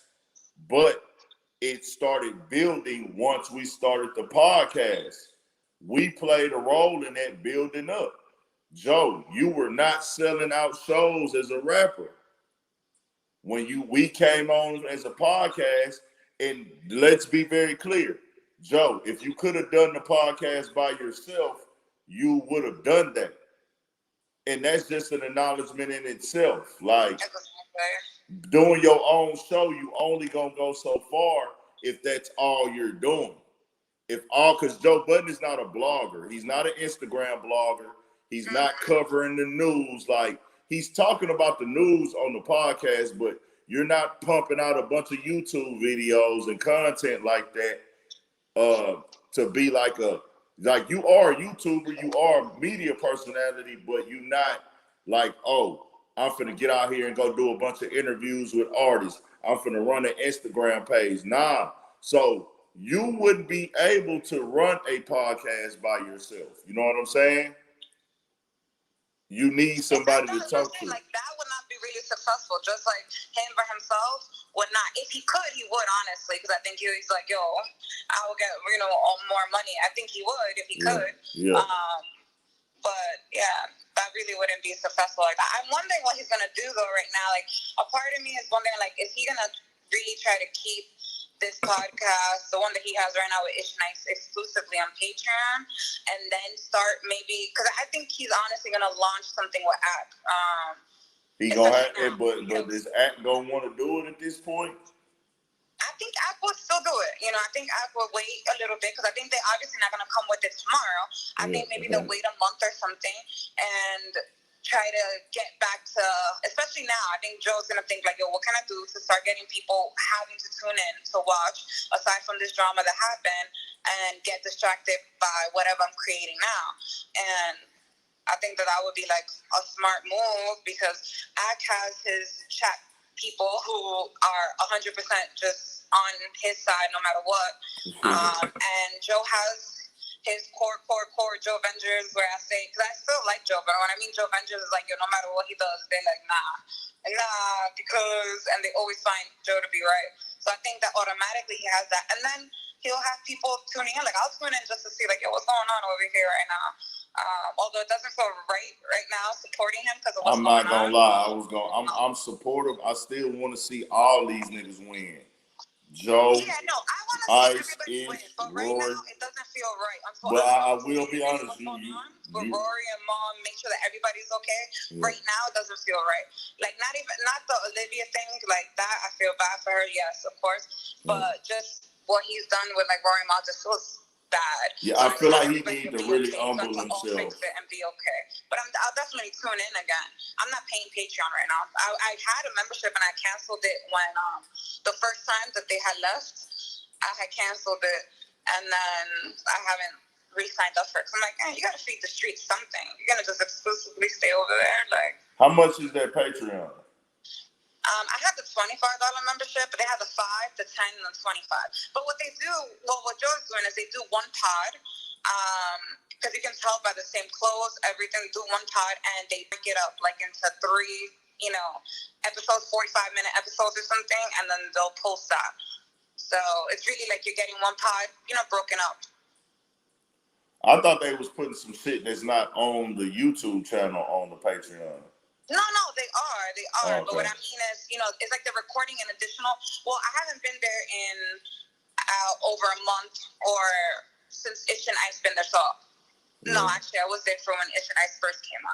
But I haven't been there in a while, so I don't know if he's changed his, what they were doing. But what they were doing is they were recording like an additional podcast, and then they would break it up and post like 44, 45-minute, bonus clips on Patreon. Okay. You can tell by the same clothes and everything that they were wearing. That I figured, they kind of explained it a little bit that they would just be putting exclusive shit that they didn't want to put on the podcast, or like I guess you want to say the messy shit or the real good shit gonna go on Patreon. I never knocked the Patreon thing, but at the same time, I seen he said he was gonna do when Rory and Mal first came back. He went and showed that he was going to have Ice and Ish on the Patreon. But when they left again, I think they made him say, you know what, well, fuck it. So, but now, he back, though. The episode that dropped today, it's on YouTube. You know that, right? Oh, yeah, nah. Yeah. I've heard it from, people who have been posting it. So that's how I've been hearing the visual is on YouTube. The visual came on YouTube today. He actually put the visual up on YouTube. So, you're a guy, and there's guys here. I have a question. Yeah. So, if you're doing something, you're in the room, you're doing the nasty, and a guy, and you're a guy, and you're asking a girl, like, yo, how dirty do you feel right now?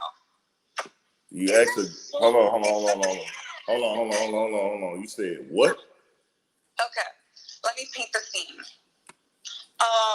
I'm not talking about myself here. I'm just randomly curious. I bet you ain't talking about yourself. A friend. So, if you're in the bedroom with a girl and you decide to ask, how dirty do you feel right now? What is the answer that you're expecting? How dirty do you feel? Like I asked the girl that. Yeah. We already in the mix, or is this like before? You getting, like you're starting to do things. I don't know that how dirty do you feel? That's just not part of my vocabulary. Isn't that a hard ass question? I feel like for women, if there's women here, like yo, what would be your answer? I thought I nailed it. I thought I got like a A plus. Well, like I'm just like I don't ever see every niggas got different lingo on what they want to hear from women and what they say to women. How dirty are you feeling right now? That's not part of my lingo. You know what I'm saying? I don't really like say shit like that to women. Like I feel like that was, like you put somebody on the spot. But I feel like I do talk nasty to women for sure. Like that is for sure. But I don't really talk nasty before. You feel me? I'm the type of nigga I don't start talking nasty to women until we into it already. Like we fucking around. Even if you're into it, like you're doing things. Yeah. And for some reason you decide to ask, like, well, how dirty do you feel right now? Yeah, dirty is not. That's not my that. Dirty. Oh, dirty. That's not. I might say nasty. Like I might say so. I don't think I say this, but okay. Be like, get nasty with it. Like if a girl giving me head or something, I'll be like, man, make it nasty. Some shit. Like make it do it sloppy. Like that you hear in porn, like yo, how dirty do you feel? Yeah, dirty. I don't be like, say dirty. Get dirty. Like what the fuck? Like nah. Here's a confession. So I think that if you ask that, you want, something dirty, right? You want to be dirty, like, ooh, I'm real dirty or something. So I thought I nailed it with my answer, and it kind of killed the mood for like 5 minutes because then we started cracking up. Well, I thought you said this wasn't you though. Oh man, but nah. It just depends on the person, I guess. But I noticed. And then this is how I said it. I tried to say it real sexy too, because I was on the spot. And I thought I nailed it, but he started laughing. He was like, how dirty do you feel right now? And I was like, sewer dirty. And he was like, what the fuck? You feel like a sewer? Like, you that's dirty as a sewer? Okay, yeah, that would have turned me off maybe. Sewer dirty, like. That's fucked up. That might would have said sewer. Like, nigga don't want to hear nothing about no sewer before we about to fuck something. I don't want to hear nothing about no sewer. I thought I was supposed to be dirty. Marcus J, prayers in Palestine for sure. Prayers out to Palestine. I started laughing. I was fucking snorting. Like I was like, oh my gosh, because I didn't know what the fuck to answer. I thought you were supposed to be mad dirty. Nah, fuck But now I know that shit was terrible. I was like, damn. How old are you? 31. Okay, yeah. See, I know one thing too though with women, y'all. I noticed like the older women get, the fucking nastier they get, like sexually, the more they want different nasty things. They want to get, like now, bro, I don't think women anymore, just being honest with you, I feel like if you the nigga that's all gentle and making love to your woman, she's gonna fucking leave you. I feel like you gotta dog your woman out. You gotta treat your woman like a fucking slut in the bedroom, dog. Like, you got to. I feel like you have to treat your woman like a slut in the bedroom, man. I don't know why. I just feel that way. That's how I do every girl I deal with. When I get in the bedroom with them, I'm talking to them like a porn star. I'm treating them nasty. Like that. I feel like that's what they want. And with the chat, relax. Like we were talking about Joe for a minute, so it was to lighten the mood, talk about something different, and at the same time, I was just really curious, like what the heck you supposed to answer if you ever put on the spot. So some of y'all need to relax. Like you're like, oh my god. Man, people in the chat, they always, people be like, some people ain't comfortable with themselves. Some people like, huh? No, some people you're relaxed. I'm being so excited. Like this is all just funny. Yeah. Nah, I'll be talking about everything. I'm at least coming on here saying some, honest kind of No, we need this type of situation. We need women out here. I don't give a fuck what nobody say. This is my shit. There's some girls talking like, all right, come join Mama Sita. Like, let me hear. Yeah, we talking about sex on here. Like, nah, this is it's strictly catty. We be needing women to come because it be a lot of women that tap in a lot of female supporters of this platform, but they don't want to get on here and talk. They don't want to show their face. They rather just watch. You know, women hit me up all the time and just tell me they supporting, they watching, they like my thought process, even in the comments, everything. But like they not comfortable putting themselves on that front street yet. But you know, once it get big enough, you know, women will tap in. Look. Black dude. But no, yeah, like, and it's still so relaxed talking to men, because the problem is when you hear somebody say something, most of the time, like even right now in the chat is another woman. Like, I don't know why we do this, and I don't even want to include myself on there, but with men, it's so like easy. Like, even if you say something crazy, it's like, damn, yo, you bugging. Or if it's something, whatever, it's fine. But it's usually like, you know, it's women, we gotta be nicer to each other. We're more accepting. Like, women are so judgmental. Yep. But it's fun talking to men. The vibes are cool here. I like it.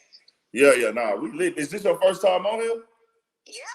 Well, I've been watching you for a while, like ever since like the Joe drama. Okay. Because I've been watching a lot of content like that just pops up, and I'm like, oh, okay, like you be picking up on things that, like, it's just right there in the. Like his lies and his little shit, like you pick up on it and you're not biased. So I was like, oh shit, let me put my notifications on, because I usually don't, like, even when I subscribe, I don't put notifications on. But I put my notifications on for you. And then I'm here talking, and I'm like, wow, like looking at everybody, like the vibe is cool here. Like I like it. I don't know when you go online, when you go live, but I would want to join as much as is cool whenever. Yeah, for sure. Whenever you got time and you see me live, it's normally around 9, 10 o'clock, 11 o'clock Central Time. So you do it daily, or you do it like? I used to, but now I think I'm gonna start spacing it out. I think when I space it out, more people get on. You know what I'm saying? When I be going live every day, I think people kind of just see, okay, well, I seen them yesterday. I ain't going on today. You know what I'm saying? Yeah. I actually had COVID, right? Oh, sorry. So I've been cooped up in the house for a few weeks now. I actually caught food poisoning at first, right? I had a crazy last month and a half. I caught food poisoning. My grandmother died the week that I caught food poisoning. So I'm sorry. And the food poisoning took me a while to get over. Her funeral was the next week. So I had to go to Alexandria, Louisiana, which is like 4 hours away, 5 hours away, which it's a trip I made all the time as a kid. You know what I'm saying? I ended up driving to Louisiana and, you know, with my little brother, rode with him, and we went to the funeral and everything. My cousin died on the day of my grandmother's funeral. My cousin on my dad's side of the family, though, he actually died of COVID at 23 years old. So that was crazy. So my granny on my dad's side, she's still alive. So she lives in the same town. So I went and visited her. She was like, Anthony, I want you to get a COVID vaccine. I want all the grandkids, because she got a lot of grandkids and great grandkids. So she was like, I want you to get the COVID vaccine. I don't want to lose no more grandkids. I'm tired of it. You know, they tried to get him to take it. He wouldn't take it. So they ended up prompting me to go get it. I wouldn't. This was on Friday. We came back Friday. Saturday, I chilled. Sunday, I went and got the COVID shot. Soon as I got the COVID shot, I went and got a smoothie from Smoothie King, and that shit tasted funny. So I was just going through it like the whole week. Like I was feeling low energy. I was feeling tired. I was kind of like sweating and shit. Then like my stomach started being fucked up. Then I just was like, whatever I would try to eat, I could never eat my fucking food. I couldn't eat my food. Like no matter where I went, I would go to kick. Huh? I lost about 15 pounds. I probably lost, no lie, because I got skinny as fuck. I'm like, damn, I probably lost about 10, at least 10. And I'm talking about I would go to Chick-fil-A, I would go to chicken spot, wherever, and eat like something that, because I'm really a greedy ass nigga. I'm gonna eat my whole motherfucking meal every time. I don't need no food, like not 8. If anything, I'm gonna put that shit in the refrigerator and eat it later.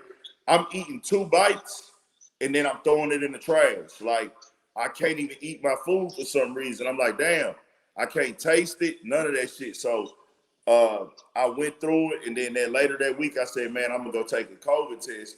And I went and took that bitch because I was sleeping all day. I was just trying to get back to my bed, and I didn't drop any YouTube videos. And like man, so many supporters, and this is what I know now. I got a real big, even though the numbers ain't the best, even though everything ain't the biggest, I got a real support system out here because I actually like had people DMing me, going in the comments, Big Ed, where you at? Because I dropped so much content, and I would go live like every day. So I didn't go live for like a week. I didn't drop videos for like 3 or 4 days. I forced myself to do one day. It damn near killed me. I couldn't even talk. Couldn't even talk with the motherfucking COVID shit barely. Like how I'm talking now, I couldn't control my voice. I was weak. So I didn't do no videos. So then when I came back and went live, so many motherfuckers tapped in and was just happy. Like, man, they was fucking with me when I came back. And I was like, damn, this love for real. Like, I really got supporters. So I didn't do another live for a couple days. And I was like, okay, I'm going to space the lives out now. You know what I'm saying? So that's just how I'm going to do it. But now. Damn, I'm sorry. That sounds like a tough ass time. Like, you with said the what? loss and all that. Yeah, I've actually stayed in the house probably longer than I had to, but I want everything to be completely gone. I haven't had a haircut in like 3 weeks. I haven't got an edge up, nothing. I haven't left the house. I went and took another COVID test. I want to make sure it's completely gone. I don't want to spread this shit. You know what I'm saying? I don't wish this on nobody. I really felt like I was about to die damn near. Wait, are you getting the vaccine? Yeah, I already got one vaccine shot, yeah. Okay. but I gotta go get the second one. Which one are you doing? What's the Palooza? Oh yeah, that one's Spitzer or something like that. It's like a P word or something. Yeah. Yeah, not Johnson Johnson. I ain't fuck with that one. I know. Yeah, so it's funny because my mom was saying like, "Oh, I gotta get Johnson & Johnson. That's the one." And I'm like, "Mom, they were having issues with their baby powder giving women cancer. Like, imagine they've been mad shady for a while, and then of course that was the vaccine that started having issues." Yeah, and like I said, I didn't know because like I said, it was crazy. I got the vaccine and I started feeling like I guess I had the COVID already before I went and got the vaccine. So when I went and got the vaccine, that shit just like brought it out. And then after about 3 days, it was like, oh man, I'm out of there. And then my even my nigga told me, my nigga Pookie told me like, hey, boy, you look different, nigga. Like you was looking different with that shit first hit, nigga. You was looking like you was fucked up. And I was like, man, I knew it, bro. Like I was going through it. So now Where do you think you got it from? Huh? I said, where do you think you got it from? Man, I don't even know. That shit is crazy. Like, I haven't been clubbing. I haven't been partying. I probably went to spots. You know, I'm in Houston. I'm from Houston. So, like, you know, we really been open this whole time damn near. I was not clubbing. Only time I went to a spot is if I was working, doing, like, YouTube content. Like, you know, interviews and shit. Because I do interviews, too. So, like, it had to be like some rap shit going on, like for me to be there. Like I do interviews and vlogs too. I do it all. Huh? Do you ever try to do like mashups with other people, as in like just a one day thing, so try to get crossover audiences from? Oh yeah, you talking about collabs? Yeah, I do a lot of collabs. Yeah, you do. Yeah, I didn't travel. I did collabs in Mobile, Alabama with Big Facts. I done interviewed a lot of people in Houston who create content. Like they do they might be bloggers or YouTubers. I've interviewed a lot of them. I've interviewed radio hosts. I've interviewed That's so cool. Yeah, real estate agents. You know, the numbers ain't going crazy because a lot of these people ain't known and my platform ain't the biggest yet, but I did a lot of work. Like I done interviewed fucking barn owners, restaurant owners, food truck owners, everything. Studio. You said that like 3 times already. Like your numbers aren't great. Your numbers look pretty good. You get more numbers than some of the podcasts on the JVP network. Well, some of the videos do. Like, some of my videos go up, some don't. I go through little like times where the channel is lit and popping. Then I go through times where the channel just ain't all the way popping. You know what I'm saying? But I go through different little phases with it. Where sometimes this motherfucker turned up, crazy amount of subscribers, crazy impressions and interactions, a lot of fucking comments, and then sometimes it don't. But you know, I drop so much content, it's gonna be hard to make every video just go up like that. You know what I'm saying? But and also, like, you know, when you're doing content with the channels, I think some of the things that I've seen is that it also depends on your audience. And just looking like today, the first impression that I'm getting from like the people that are here chatting with you, you know, you got your little core, like, and that's. Oh yeah, I got a core for sure. Yeah, there's channels that have tons of subscribers and views, but that connection is dead. Like they don't have connections with their viewers and stuff like that. So as long as you continue to like build your connections with your viewers and stuff, you'll be fine. You continue to grow. Because that's what people need, especially now. Like people want to be a part of something, have somebody to talk to. Like, you know, feel like you have something to do, or your voice is kind of heard, or like even like simple response, or your little hearts when you like comments, like little things like that mean a lot to people. I fuck with it because like I tap in with everybody, or try to, you know, on these lives. I'll try to come tap in with the people, and because I really, you know me, I really realize like the supporters are what keep this shit moving. You know what I'm saying? Oh yeah, appreciate the super chat donations tonight also, but like I tell y'all, man, send it to the Cash App. The Cash App is on there. Money Symbol Big and 56. You could be trying to take too much money. Yeah, they take all that shit damn near from what I hear. I don't even know how that shit be working, how the YouTube money really be working, because all you know is what they give you. You know what I'm saying? Yeah, let me remind y'all too. If I remember correctly, I think they take 25%. I think they take whatever more. Donation. So automatically, you know, if somebody gives you $10, they'll get like $7.50. Put Cash App in front of that AC. But it be like, you know, it be different things, man. But so let me ask you this, since we talking Cash App,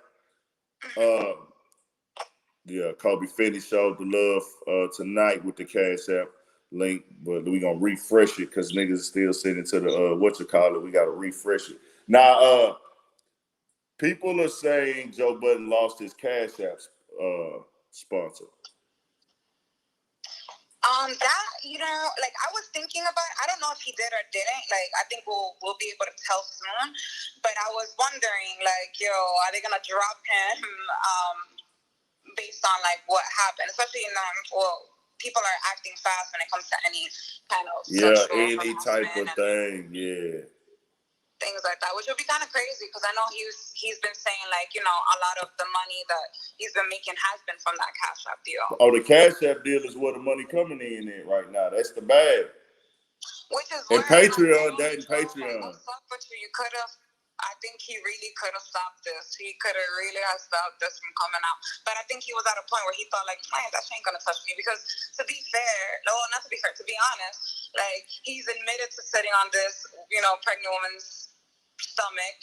He's had all these things, and it's never really affected him. Like, it's never, like, for what he's gotten maybe heat or questions for when the allegations first come out. But it hasn't really ever affected him. So I think that this, he was just like that's not even one of his worst accusations. So I don't think he cared like that. Yeah, that is a crazy thing to see, where like, you know, people are already expecting that. They saying the Cash App logo was not on this episode. They were saying the Cash App logo was not on this episode.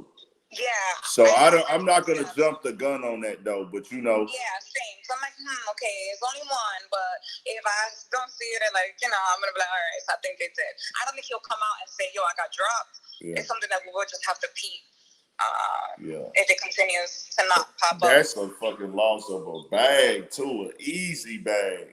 Yeah. That's an easy bag. That shit. That Cash App deal really, you could tell, helped change that nigga life. Mm-hmm. The Cash App deal, that shit changed life. They said they getting a lot of money on the Patreon too. I'm pretty sure they are. They got a big fan base and following. Like even with you,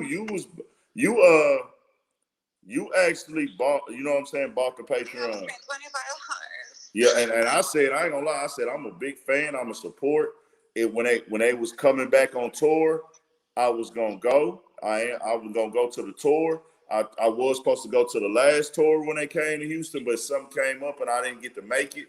But I was gonna make this one for sure. I'm always supporting. I was gonna buy some merch. I'm a support like that, but I'm not gonna pay you no monthly bill. No hate to nobody who's doing it. Support how y'all support, but I'm just not gonna pay a bill, huh? No, when I first joined, like the first things that I saw was like rapid fire questions with Rory, and that's when he kind of like finally said that he's not with his girl. And then the episode that they had, even Joe and Parks were like calling him, "Oh shit, this is paywall Rory," because he was being mad feisty. Like he was being like, refreshing again, where he was like, "Yo, fuck this," and being just really open, like, and these bitches, like, he was just talking real open and saucy, which I was like, oh shit, if this is what they're gonna be putting on, then, I might be liking this. But then, soon after that shit hit the fan, and, he would start asking Savon questions, which Savon is cool, but his answers were, like, really, like, and Alex, like, they were doing rapid questions with them, and it started, like, quickly, like, oh, okay, never mind. Which is where I'm like, yo, you really be needing your team, because when Rory was happy and all that stuff, like, he's actually like a really good addition. Facts. I don't know how Ice and Ish are doing on Patreon. They might be doing great. I have no idea. The Ice and Ish was made for this shit. They're good anytime, anywhere. So yeah, Ice and Ish was made for this podcast and shit. They both talk. They both got a strong opinions on how they feel. They both got personalities. Neither one of them are dry. They were made for this podcast shit. You know what I'm saying? Lisa Craig is asking, like, when did Rory say that he wasn't with his girl? So they did rapid questions with Rory, and one of the questions that Joe asked was, what was the toughest breakup that you've gone through? And he was like, I'm going through that shit right now. And he also mentioned how he was, moving. Like, first he mentioned that he's moving by himself.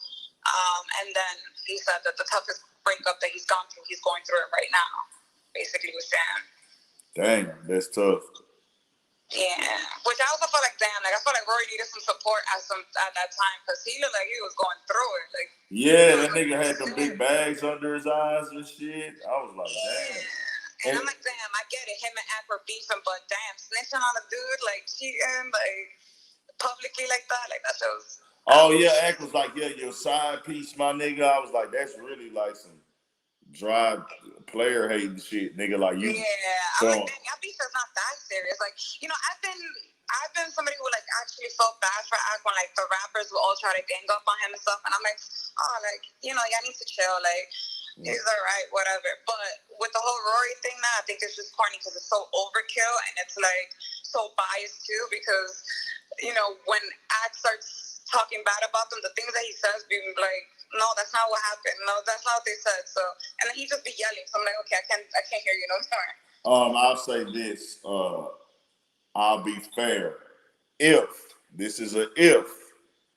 Rory went to Academics' house, he made that bed to where Academics is no holds barred. He has the right to do what he wants to do. You know what I'm saying?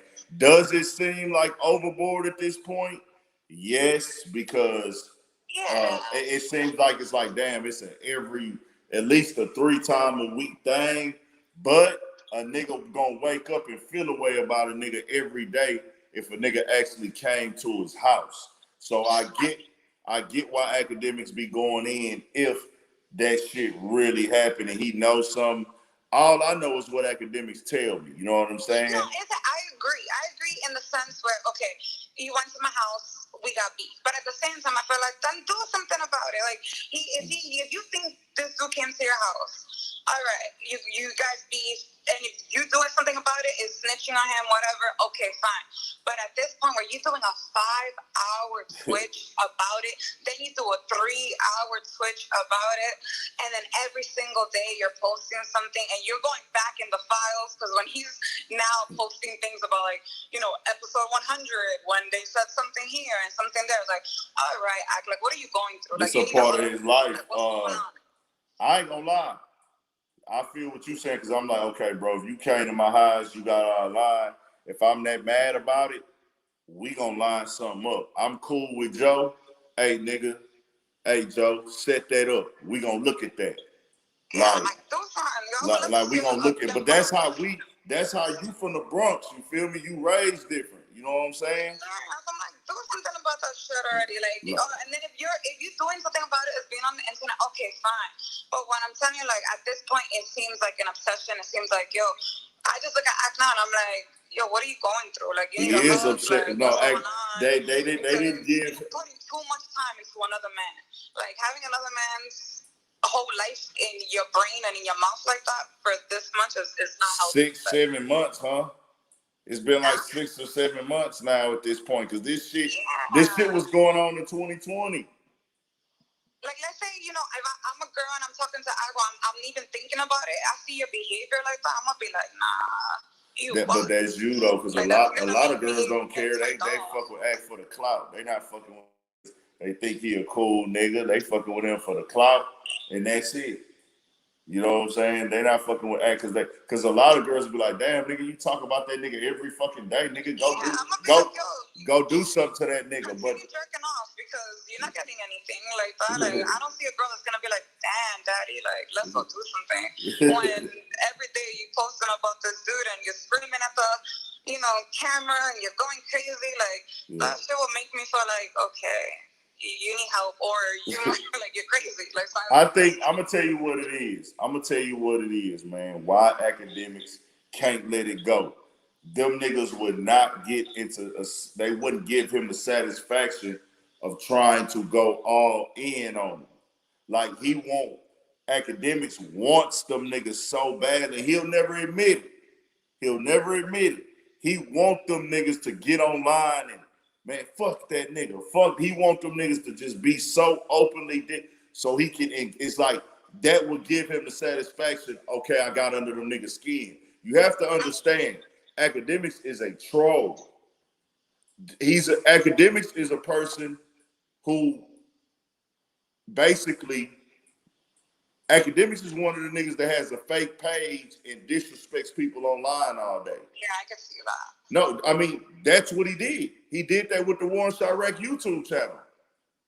Like, you see what that's the same thing. I'm not gonna show you who I am, but I'm gonna get online and talk about niggas every day. I'm gonna give you disrespectful names. I'm gonna clown you. I'm gonna make fun of you, but you're not gonna know who I am. That's no different than creating a fake Instagram page and going in the comments and dogging people, or a fake Twitter or a fake Facebook. It's the same shit. All these niggas who don't show their faces on YouTube and disrespect people, make fun of people, clown people, whether they celebrities or not, you're the nigga that sits at home. You're the nerd that sits at home and talks shit online, create fake pages and bitch ass nigga or make fun of the dead and all this other shit that these niggas be on. It's the same shit. And even now, the reason why he looks even more weak to me is because I feel like you're going that hard because it's Rory. Because you definitely have had beef with other people who are talking back to you, and you have not been going this hard. Like, you going with Rory because he's being quiet. He's a little white boy. Like, I feel like, you know, you going extra. I will be fair. I gotta be fair.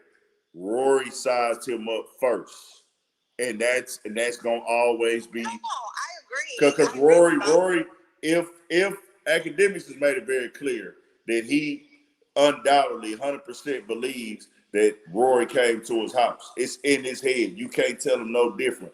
So he feeling like, hey, Rory, you looked at me like I'm a weak ass nigga, and you will pull up to my house and do some fly shit. Well, you still look weak to me if all you do is, you know, yell at the camera for 7 months. Like, if you're that angry where every single day my name is in your mouth, and we both live in Jersey, do something. Yeah, like, I'll leave it at this point. I think he might be done now, though. I ain't gonna lie. He might be done at this point. Like, I'm not gonna lie. Joe looks like a nigga that slimed his partners out to me. I don't know everything about details. I don't know everything about business. I don't know how everything works. I'm not in that tax bracket. But yeah, and I think Joe was pillow talking with Ak. I think there's some things that Joe probably has said, because that live that Joe did with Ak was nasty.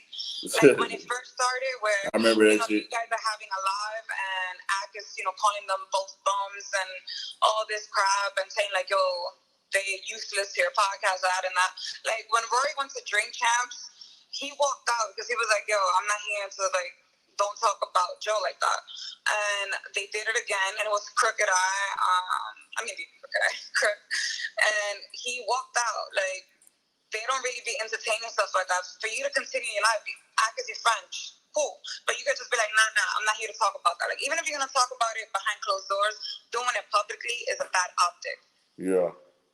And I think that some of the details that Ak had early on, because early on, Ak was calling a lot of details, like knowing certain things about, either their contract or this or that. I think Joe might have said some things, like maybe not maliciously, but maybe, Ak was like, yo, these bums, like, what's up with them? And maybe he started talking, saying little comments. But like I always say, you said Joe got you on the first live, Rick Rude. I always say, wait for the facts. That's my motto. Wait for each side. I said Rory and Mal haven't spoken. I was saying that we got to hear their side. I was telling everybody, we got to hear their side. That would be live, Taps. Like, she got some dope energy. I actually got a podcast too myself. Well, it's my dog podcast, but I put it on my channel. Wait, what? So you have a podcast? Yeah, it's called Studio 56. It's my nigga Pookie podcast, but we actually put it on the channel. We do it live, though. But we do have the audio. We have the audio, too. The audio be on all the streaming platforms, but the visual, we just run it live while we recording it in the studio. We do that. We do that like every Monday. So every Monday that we've missed, it's been my fault. The Monday I got the food poisoning. The Monday I got the food poisoning. Then the last weeks I've been, just trying to make sure I'm all the way. I got the COVID all the way out of my system, and it's gone all the way because I do not want to pass this to nobody. I'm fucking. Don't give us COVID through the screen. Nah. I'm a fucking go make sure. I just went and took the test. I'm waiting on the results to come back. Make sure I'm good. And then I'm a You sound good though. Like you sound better. Like your energy and all. I mean, I can't say better. You sound like fine. Like yeah. I got energy for sure. I got my energy. So we got that podcast that comes on every Monday evening. 6, 7, 8. So we do that. And that's my partner Pookie podcast, but I just put the visual on the YouTube channel. But the audio is on every streaming platform, so you'll have to tap it. Have you seen the contemplation videos from like Loaded Clips? What you mean? Have you seen when they do all the funnies from the podcast? They'll grab all these bits and pieces. There's like this creator Loaded Clips. Oh yeah, I know what you're talking about. Yeah, I know what you're talking about. There's something that he does on his videos that I think is cool, like where, he'll let the notification come in, like if it was a message, and it'll say like, hey, join the Discord, yada, yada. So, because it's kind of annoying sometimes where people in every video are like, hey, don't forget to subscribe. I also have this, I have this. Like, it, takes time away, and sometimes it's a little annoying when you hear it every single video. Yeah. But if you just see it on the screen, it's cool. So why don't you try to insert somewhere in your videos, the days that you go live and what you got going on. Yeah, you're right. I should do some shit like that. I gotta, that's a little bit more editing and shit that I gotta figure out. And I'm pretty sure it's simple.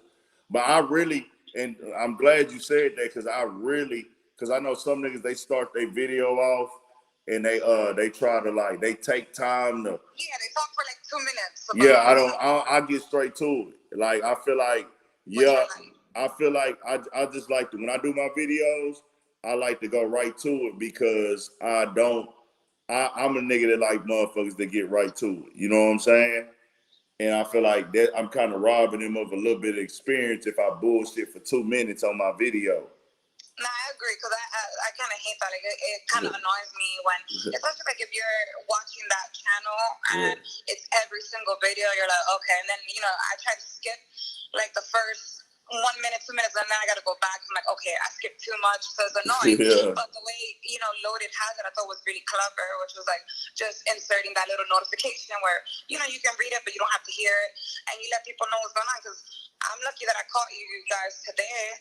I didn't even know that you do this. I didn't know that you go live or whatever. Yeah. And I'm sure there's people who like your channel that will be like, oh shit, let me pop in. I got nothing to do at 10 o'clock tonight. Let me. We going big, man. We gonna go big with this shit. We gonna turn it up, like. Come on, we're gonna start growing this channel. I got ideas. Yeah. We going big for shit show. We gonna turn it up. I'm actually gonna start doing interviews at the studio and having artists come through sometime. I'm supposed to have a good interview this weekend, possibly. I'm gonna be in the room with a possible good interview. I ain't gonna throw the name out there yet because I don't like to jinx it. So, I've had good interviews though. Like I've had interviews with do you know who Filthy Rich is? No. He from Oakland. Do you know who Sauce Walker is? No. Do you know who Lil Flip is? Little Flip? Yeah. Yeah, I had an interview with him before. You know Gilly the Kid? Yes. I interviewed Gilly the Kid before. Oh, that's cool. That's I interviewed him out here in Trey Day. That motherfucker was like, he told me Trey Day. Nah, Trey Day. But that nigga was like, he told me a story about, man, I'm gonna give you. You know how before the podcast just took all the way off, his main thing was just the podcast is called $1 Million Worth of Game, but you know how he used to be on Instagram just giving game and shit. That fool was like, yeah, man. Let me get. I said, maybe, huh? And I have an idea. So I know you're talking about interviewing these people. Yeah.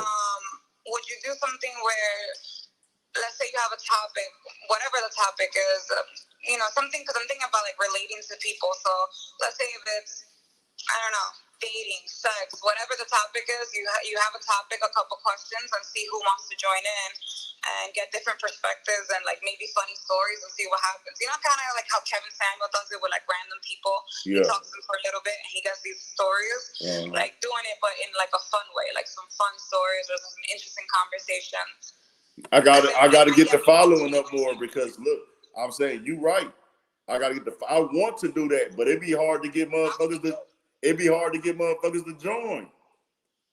No, I think that in the beginning it might be, but then the more people see, because it's like honestly, people need things to do. Like even before COVID and now with COVID, like whenever you get something that is good vibes, like if. Like tonight, I'm like, oh, this is really cool. Like, it's a good vibes. The chat is good vibes. What I'm reading and talking to you is good vibes.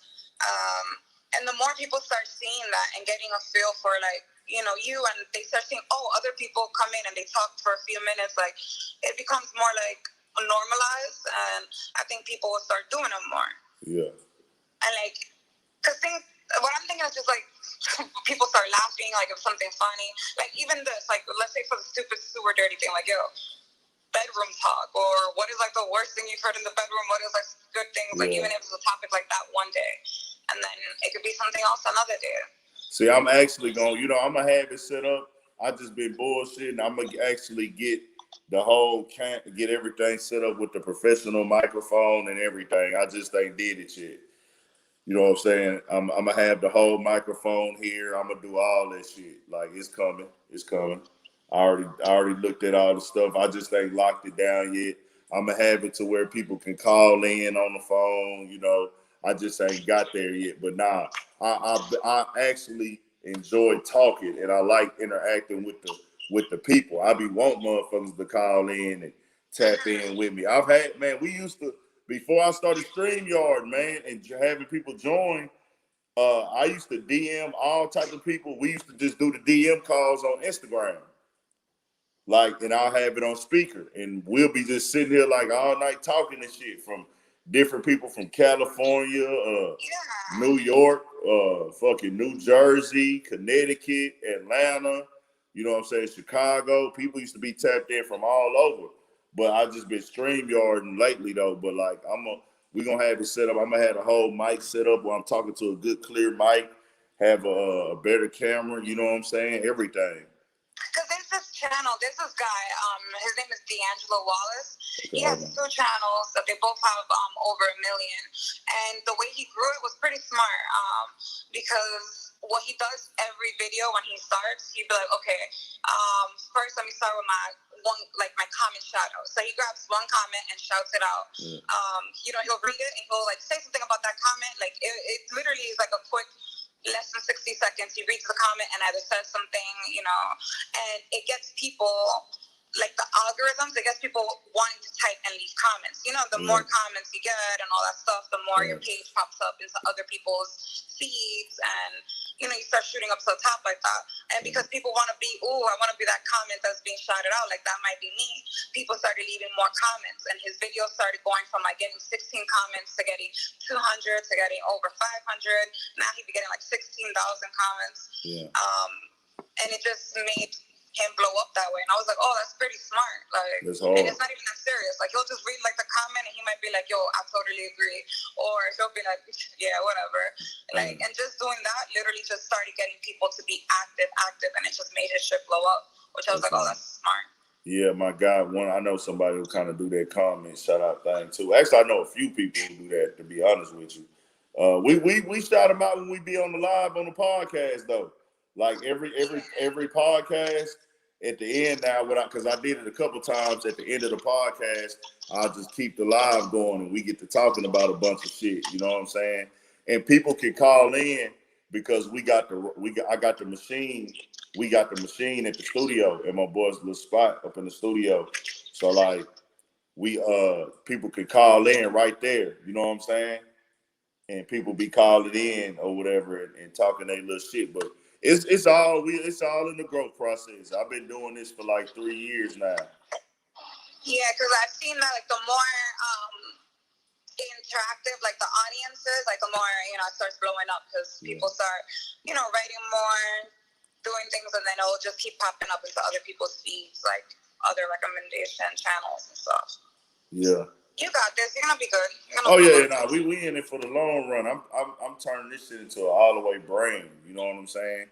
We going all the way brand with it. I had some people on here ask about Kwame Brown. I haven't talked about it, man. With Kwame Brown, it pretty much is what it is.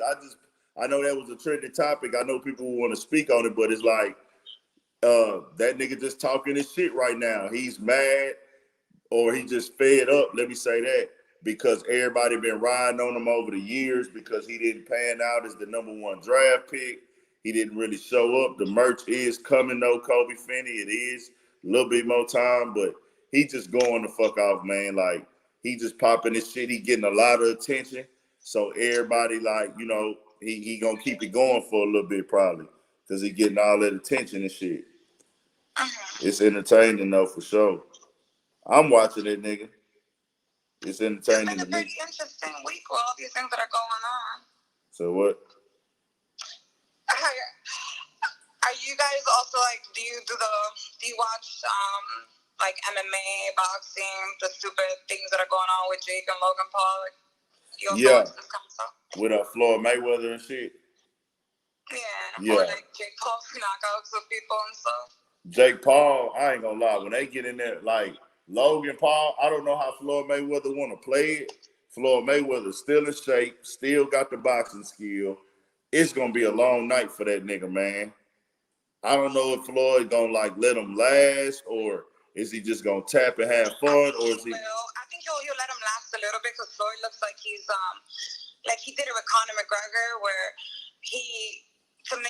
to let people feel like they got their money's worth, he lets them, rock out for a couple rounds before, and also like that, they get tired. So he let them rock out for a couple rounds, like, okay, go ahead, try your best. I'm going to be defending. You really can't touch me like that. Yeah. So I think he lets it rock out for a little bit and then takes it deep once it's like, 5th, 6th, 8th. I don't think, definitely not making it to no 8 rounds or anything. But actually, I don't know how many rounds this fight is for. Yeah.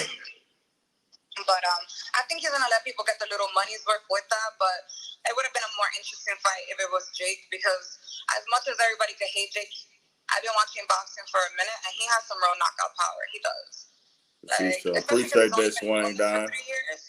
Yeah. Because everybody's like, yo, fight a boxer.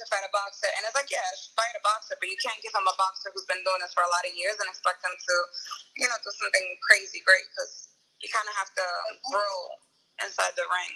But he has some real knockout power. Like, he seems like the more talented boxer than his brother. But this is just all dumb. They're just getting money. I get it. It's all I get in there. I can't knock them niggas. Appreciate that too, Swing Down. Appreciate everybody showing love in the comments, man. I see y'all. I'm just trying to multitask a little bit. Swing Down, I see you. Rick Rude, I see you. My boy Marcus Whitfield.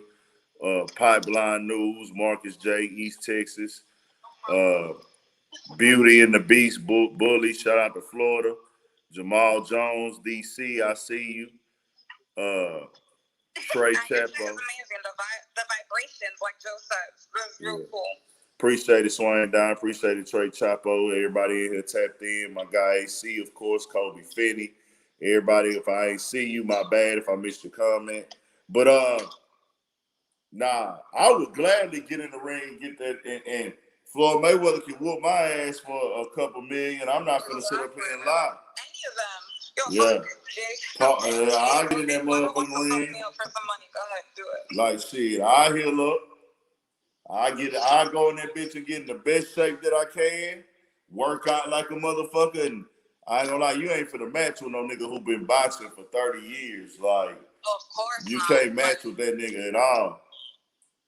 You can't get in that bitch and dog, Floyd Mayweather been boxing since he was 5 years old, man. 5 years old, man. I saw somebody ask, like, if he was to lose, would it tarnish his legacy? And I'm like, it will put a big ass dent, because like, if you lose to a YouTube kid who has been doing this, who he has no wins on his record right now, and it will be bad. It's amateur. It's not no motherfucking real boxing match. Somebody said about what I ain't gonna lie, Kwame Brown, bro. Do y'all think he crossed the line bringing up that shit with Derek Fisher? I think he went super personal, dog. What did he say?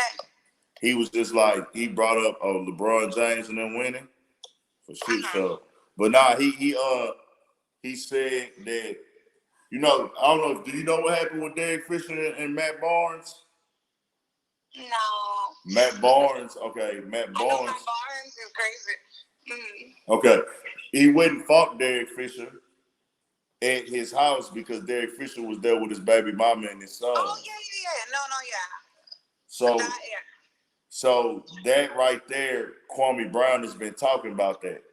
Like, making fun of it. Like, yeah, nigga, your little motherfucking, like, he just making fun of him and clowning him. Because he showed up? Like, teasing him because he showed up, to the dude? Nah, he going in on them because they spoke on him on a podcast. Basically, Kwame Brown has been like kind of for like sports analysts and different people, like one of the niggas that they just go in on. They don't be having respect for as far as like his career. And they was on All the Smoke podcast and they was talking about him and how, he was like an NBA bust and things like that. So he got mad and he just started going off. And then after that, I guess he seen the attention he was getting from it. He just been going off on everybody. He didn't went off on goddamn Jemele Hill, Stephen A. Smith. He done called out Skip Bayless a little bit. So that nigga was he going in right now. He been getting personal. Interesting, because it sounds interesting. Like, I should go look at it. Oh yeah, he cussing, talking shit. I dropped the video on it on my. I actually have like 3 videos on my channel about it, but they just dropped. But he like, matter of fact, I could play a motherfucking clip of what he said on my YouTube. Let me go to it. That nigga talking big shit. He talking big shit. I mean, I feel like it wasn't like that. Doesn't, I don't know. Like, Matt Barnes, he showed up. Like, he was tight. like he pulled up. Like I don't think that was like anything to clown him on. Like here you go, right here. Like he got a little tight and emotional, but at least he pulled up. He wasn't like on the internet talking or something. He pulled up. Facts. But nah, they didn't even know. Like they didn't even know he was gonna pull up because they was hiding it from him. Yeah. But I still feel like, yo, at least he pulled up because didn't Matt say that, you know, he told him like, yo, I'm gonna show up, like stay right there or something? Nah. Did he tell him? He told his son. He asked his son. His son told him that he was there. He just pulled up. That nigga just pulled up on that nigga. Hold on. I'm finna play this shit real quick. I got a platform. I'm gonna use it for the right way. It's time to put respect on niggas' name. And you niggas that I'm disrespecting, that's because you the one that's a gatekeeper of disrespect. Stephen A, you bald forehead, you thinking you tough. Saying all kind of shit like, oh, then you come see me. Well, sign up. Let's go to Seattle and you sign up. Well, Seattle, you ain't got to sign no waiver. Meet me in Seattle where you can have mutual combat and talk like that. I'll slap a tooth. It'll look like you got a toothpick in front of your head or how hard I'll slap the back of your head, motherfucker. The hell you talking about? Y'all got people fooled with this fuck shit. And Skip Bayless, thanks for the pass. I don't even know what the fuck that meant. But thanks for the pass, I guess. I don't know what grown man need no goddamn pass, but thank you. I ain't get no pass from your co-host when you was letting this punk motherfucker talk about a teenager and going around college campuses. You gave him a pass. Go to high school, he can't do nothing. That's that. I had to endure you talking about my mama's son like that, bitch. The fuck is you talking about? The only thing you known for being a black man that disrespect and talk about other black men. I should find who your old lady is, you punk old bitch. I'll show her what my mama's cooking. I'll sprinkle a little good seasoning on her. I don't talk too much, nigga. Fuck you talking about? Nah, this nigga going crazy. He keep doing this shit. I'ma sprinkle some of my mama cooking on you, nigga. Like, hey, don't disrespect my mom. He talking about himself like, don't talk about my mama's son like that. But he talking about himself. Oh, he's doing the Joe, talking in freaking third person? Yeah, he doing the third person shit. Because, I freaking died when I saw Joe firing Rory talking. I was like, yo, the money's got into him. He talks to himself in third person, and now he's talking to imaginary Rory and Mom. I ain't gonna lie to you. For some reason, people who do broadcasting and YouTube, and you start doing that shit, because I be doing that shit sometimes. I catch myself, like, talking in third person. I'm like, why the fuck am I doing that? Like, it just come natural, dog. Like, I just get on there, yeah, nigga, Big Ant don't do this, nigga, Big Ant this, big. I'm like, bro, why the fuck am I talking about myself in third person? Like, I didn't ask you, how do you want people to say hi to you? Like, you want me to be like, hey, Urban, what's up? It don't matter, Big Ant, Urban, whatever. Name, like, what you want me to? My name Ant, you know what I'm saying? Like, it don't matter to me. You can call me Big Ant, you can call me Urban, you can call me. So you telling me that you were gonna start, so Ant feels like Joe is. Nah, I never do that. I be saying like, when I be getting turned up about certain shit, I be like, you niggas ain't Big Ant, nigga, Big Ant on something, because like sometimes I get. Big Ant don't do this. Yeah. Big Ant ain't like none of these other YouTubers. I'm not. Yeah, basically shit like that. I be saying shit like that. Hey, I be like, don't compare Big Ant to none of these niggas. Like, I be saying it's like, but it's like a nigga don't try to. I don't be trying to like do that shit. You feel me? Like, it's not like it's an ego thing where I think I'm better, but I introduce myself like, hey man, it's Big Ant, man, because you talking to the people that did. People calling you by the name that you say, and then I end up running into the. Don't play no games. Yeah, I ran into ABC 13 News out here, right? So they asked me what my name was. I told them, man, put Big Ant on there. They did like a quick little interview with me and shit. And I was like, and when it came on the TV, it said Big Ant, like on that motherfucker. But I told him I was a YouTuber. I like it when Joe does it. Like, that shit makes me giggle. It makes me giggle. He'd be like, nah, Joe. Yeah. So you be doing your Big Ant, that's going to be hilarious. I like it. I be doing it sometimes. That shit be coming on accident. Hello. Yeah, I'm gonna try that. They gonna call me Brown. For me. Start talking in third person and see if people start calling me crazy. Hello. This will call me Brown. He had a message for the ladies today. I had to post this on the gram. You ain't say shit about Bill Gates. Y'all don't chase him around. And some of you women got to stop being complicit and telling every goddamn thing. Bitch, you know you a hoe and you slinging that pussy. Shut your goddamn mouth. Oh, shit. This nigga's a great man. You slinging that pussy. Shut up. Ain't nobody force you in that goddamn room. If he did, call the police. But if not, shut your goddamn mouth. You tearing down black men that's building. Bill Gates got to build every goddamn computer he wanted to build and have a side bitch, and his white woman ain't say a motherfucking thing. And they got a nice little divorce that they gonna part ways and they still fucking building. But see, when your focus ain't on building nothing, and your focus ain't on having nothing, you will attach yourself to somebody and tear them down faster than anything, because you don't believe you were worth goddamn. You ain't say shit about Hey, what do you think about Kevin Samuels? You ain't say shit about Bill Gates. So yeah, let me ask you this, because I've actually been, for some reason, a whole bunch of clips of like this TLC show, Seeking Sister Wives, has been popping up, and I've been like binge watching it, and it's been like low key making me think, where I'm like, okay, honestly, you guys, man, would you really be happy being with one person, one woman, if it's 30 years or whatever? Would you really be happy, or would you be happier if you're like, yo, this is my lady, this is my main, and then you get to taste somewhere else? Like, would you guys truly be happy or not? And that's why so much cheating goes on.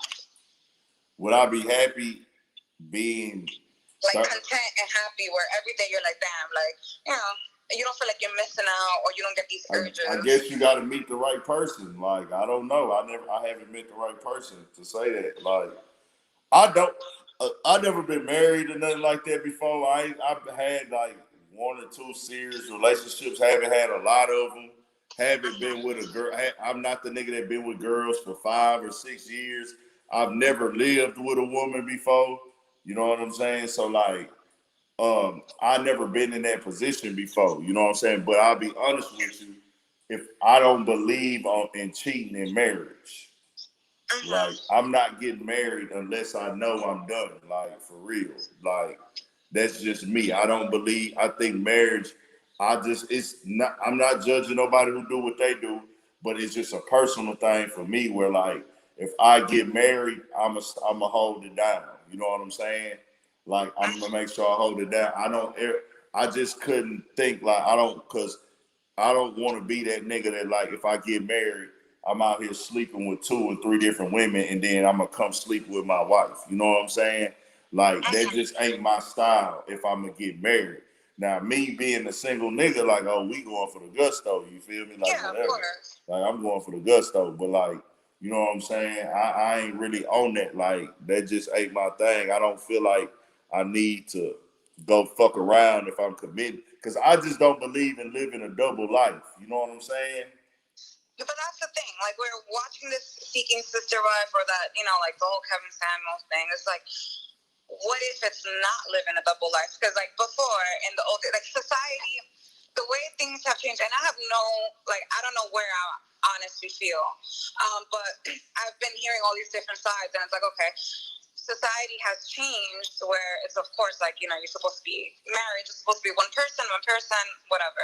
Yeah. But like back then, before, it used to be really more, the guy had his options, and it would be, like, the woman would know, like, okay, not that you can go around having sex with everyone, but the woman would know, like, okay, you know, it's me and her, like, or, you know, or something like that.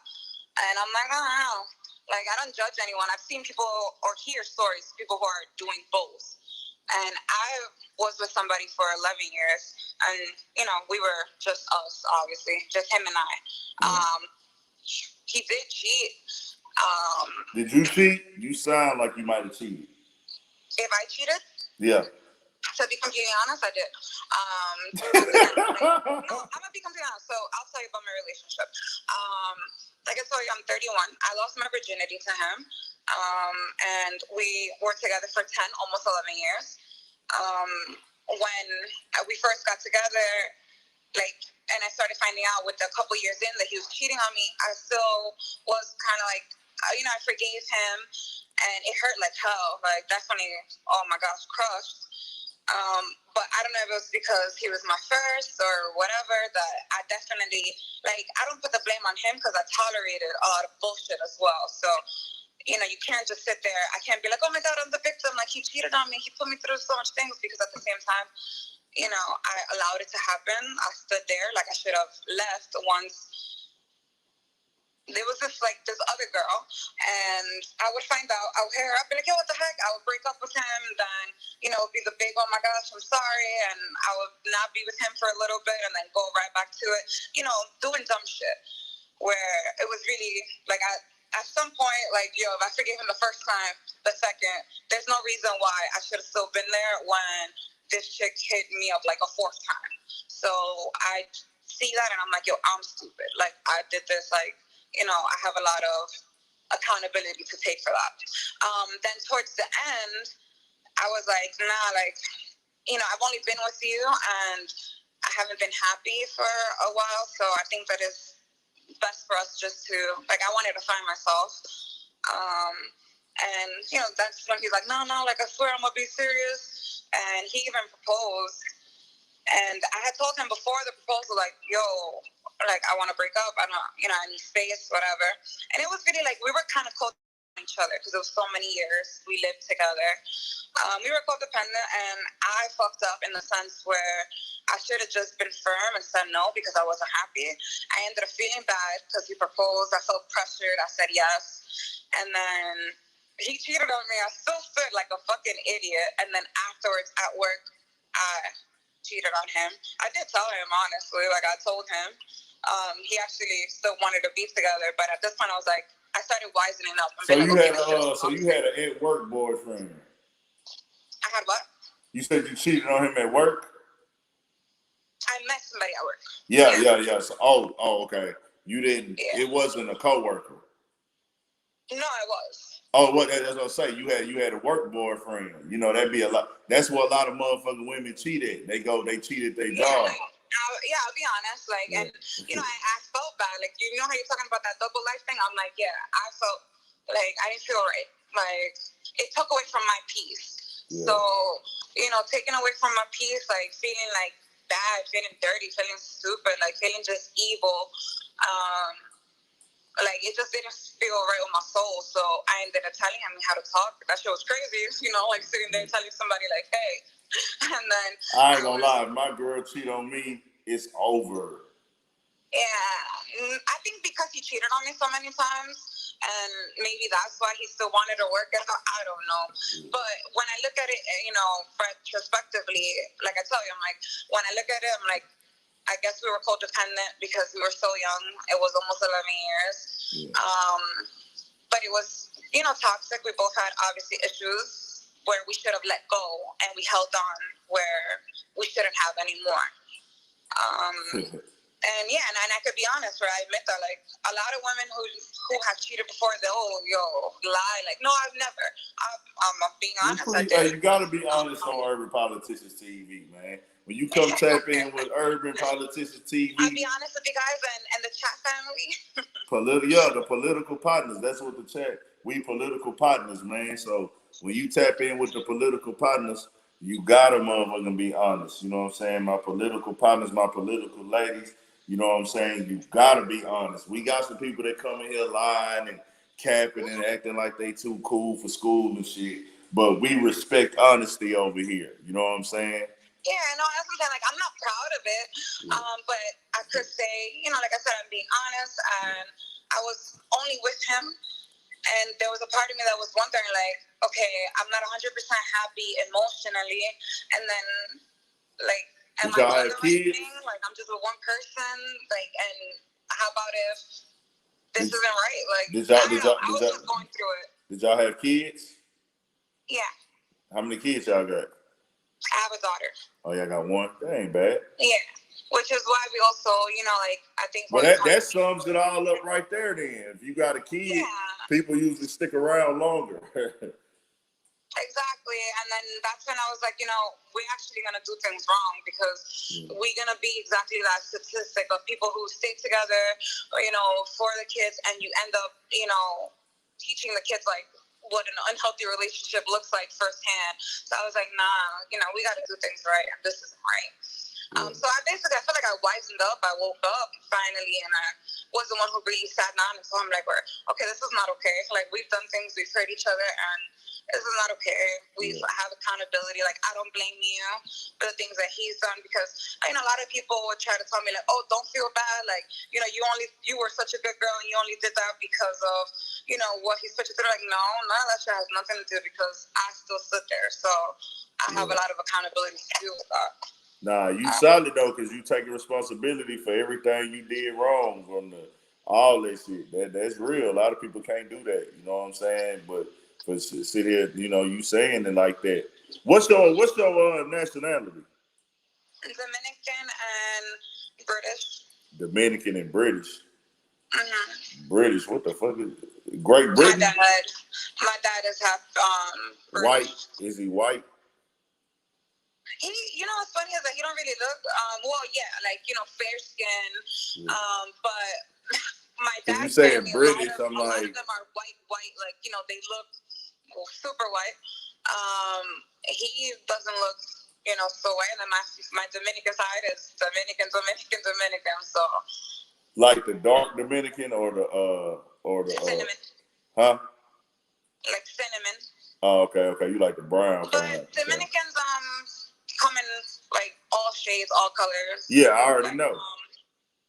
From super light to super chocolatey. Yeah, I already know, baby. They got different flavors. Which is stupid, because I love my people, but a lot of Dominicans are, sometimes colorist and shit, and I'm like, yo, we come in all colors. Y'all be having that issue, bro. Like Dominicans, Cubans, yes. Some Puerto Ricans. Puerto Ricans really identify with black more, you know what I'm saying? But like Cubans, from what I be seeing, I don't know for sure, because me being from Houston and being in Texas, we have more of a Mexican population. We more Mexican than anything. Like, it's more Mexicans in Texas probably than blacks down there. Yeah, no, and like that shit honestly irks the shit out of me. I feel like the newer generation of Dominicans are okay, like, they're more accepting, but I feel like it's the old school mentality where, it's like, oh, fix the race, try to go with somebody who's lighter, and it's like, it's just really ignorance. It's just come from straight being ignorant. I wouldn't give a fuck if a girl Dominican, she could be the light-skinned Dominican, the cinnamon, the caramel, or one of them dark, fine Dominicans. I wouldn't give a shit. We don't give a damn about the goddamn skin shade. Yeah, I think that's so stupid. Because I feel like, everything depends on what the person looks like. Like, for me personally, I've like literally like seeing somebody, like, physically finding people attractive, every single shade. It depends on you. What you got, like your swag, the way you act, the way you carry yourself, and the way you look. Like, shape does not matter. I'm curious, she Dolly Jazzy. What do you mean? Or like, that's why, or that's like, what do you mean by that? She's saying that because of your kid. She's saying that because of your kid. Yeah. That's why you stayed. Yeah. And stupidness, naiveness. Also, like, that was all I knew. The only person that I was with, and that was all I knew, like, straight out of high school. And sometimes you stay with people because of comfort, or at least that's where I found myself. Like, oh, this is what I know. Like, I know you. This is what I know, and that's how I kind of stood there. Like, Yeah, man. Do you remember that fucking story? Remember that story in the Bronx, man, when they killed that kid with that fucking machete, dog? Oh my God, yes, disgusting. That was fucked up. Does that type of shit happen in the Bronx a lot? And that was a severe story. Like, yeah, in the Bronx, like, crazy shit happens where people get killed. Like, somebody got killed over 50 fucking cents. Like, he went to college. He was 19, and he went to college upstate, came down to visit his mom. He was at the store. They asked him, like, yo, you got 50 cents? And he said no. And they shot him and killed him. And it was like, damn, a life over 50 fucking cents. Like, you see crazy things that happen, yeah. But that one was nasty because that girl, I think she should be charged because it was the girl, her boyfriend taped her having sex. The video went out. Then the brothers wanted to avenge, their sister's dignity or whatever. And she said that it was, this guy instead of her boyfriend, and they wanted to come see him to fuck him up or hurt him, and she called him and was like, oh my gosh, can you meet me? I need $5 to get on the bus and the train. So he left his house to go meet her to give her money. When they came, they ambushed him, fucked him up, and killed him. So that kid, okay, so hold on. That kid, Junior, yes, did he knew the girl? Yes. Why did so that he wasn't the guy that had sex with her? No, it was her boyfriend. But how did she know Junior? How did she know Junior? Yeah, her boyfriend and her were the ones who, like, her boyfriend was telling her, like, yo, you can't tell him, they're gonna hurt me. Tell him it's Junior because they kind of look a little bit alike. Oh. And she went with her boyfriend and was like, all right, yeah, like, this is the story we're gonna do. So she told her brother, like, it was Junior, and he was like, all right, well, you need to fucking, get him over here because we're gonna teach him a lesson. And she did. She told them, like, she called him, like, crying that she needed to get home and she had no money.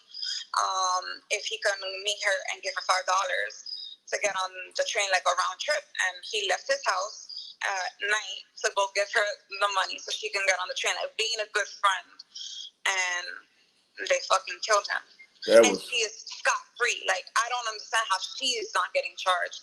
Like, yeah, the guys got charged or whatever. Yeah. But she should be charged because you set him up willingly and purposely. Like, you knew they were going to hurt him. Even if you didn't know they were going to kill him, you knew they were going to hurt him. That's fucked up, dog. I seen that first video. They took him down offline. But that one when he was on the side of the building, like, sitting down, I was like, what the fuck, dog? And then he was a kid. It was like, they did that nigga so dirty, man. I felt so bad, man. I was like, that shit was wicked, man. That shit was trash, man. That was fucked up. And then I seen them niggas like crying and shit who did it. I'm like, man, y'all niggas is weak, dog. Y'all some weak niggas, man. Them niggas is weak, man. Didn't he run to the hospital? Somebody, like, over something, like, I can understand certain times, like, there's certain stories that you're like, okay, like, you hurt my kid, you hurt somebody, like, and there's certain stories that you're like, okay, I can see the motive. But there's some stories that like, yo, how just people go around killing people for nothing? With a fucking machete. That shit was torture, man. Yeah, and I'm like, yo, a machete, like, like, that shit is, and then you know what killed me? That their gang is God above, like, their mantra is, God above everything. And in court, one of the guys even said it, like, he said the name of the gang and said God above everything. Like, how can you really say God above everything and you're fucking going around and you killed a kid with a fucking machete? Like, you fucked him up and then you killed him with a machete. That shit fucked up. But then you say God above everything. Like, you fucking sick ass. That nigga whole body was covered in blood. I'm talking about, like, dog, that nigga legs. I doubt they even hit his legs with it, but it was just, the blood was just pouring down his whole body. I was like, man, that shit was fucked up. And I could hear the lady that was out there, Junior, breathe, Junior. I was like, God damn, yeah, bro. And then I even felt bad for the owner, because at first they thought that, he didn't do anything, and it came out that he did. He called the cops in the hospital, and then it's like, it's also, like, I don't know, I can't even put myself in the situation of the owner. Like, if you're just there, one person solo, and you see that they're killing somebody with a machete, like, besides calling, really, what could you do? Because they probably would kill you too. Yeah, you just either gonna call or you gonna lose your life too. Yeah. And nigga, you see somebody getting hacked with a machete, you finna mind your fucking business. Like, yeah, he couldn't open his business. He had to leave it closed because they started boycotting his business, saying that they were going to hurt him because they thought that he closed the door on him and didn't let him come in. Yeah. That's what they thought that, you know, he did. But he didn't. He ended up calling the cops, and he did let him in. But the story was at first that he didn't let him in. And it's like, damn, that's a hard thing. Like, if you're in that person's shoes, you don't know how you would act. Oh, so, yeah, man, rest in peace to Junior for sure, man. Yeah. But before I get up out of here, I did want to talk about that T.I. and Tiny shit real quick. Oh, yeah. That shit is crazy. This is a fucked up thing. And like I always say on this channel, on the platform, my supporters know, innocent until proven guilty. Agreed. Because here, and we do freaking guilty until proven innocent. Yeah, so. I don't believe in that. But there's a fucking story out here now that they were saying T.I. and Tiny have an allegation in L.A.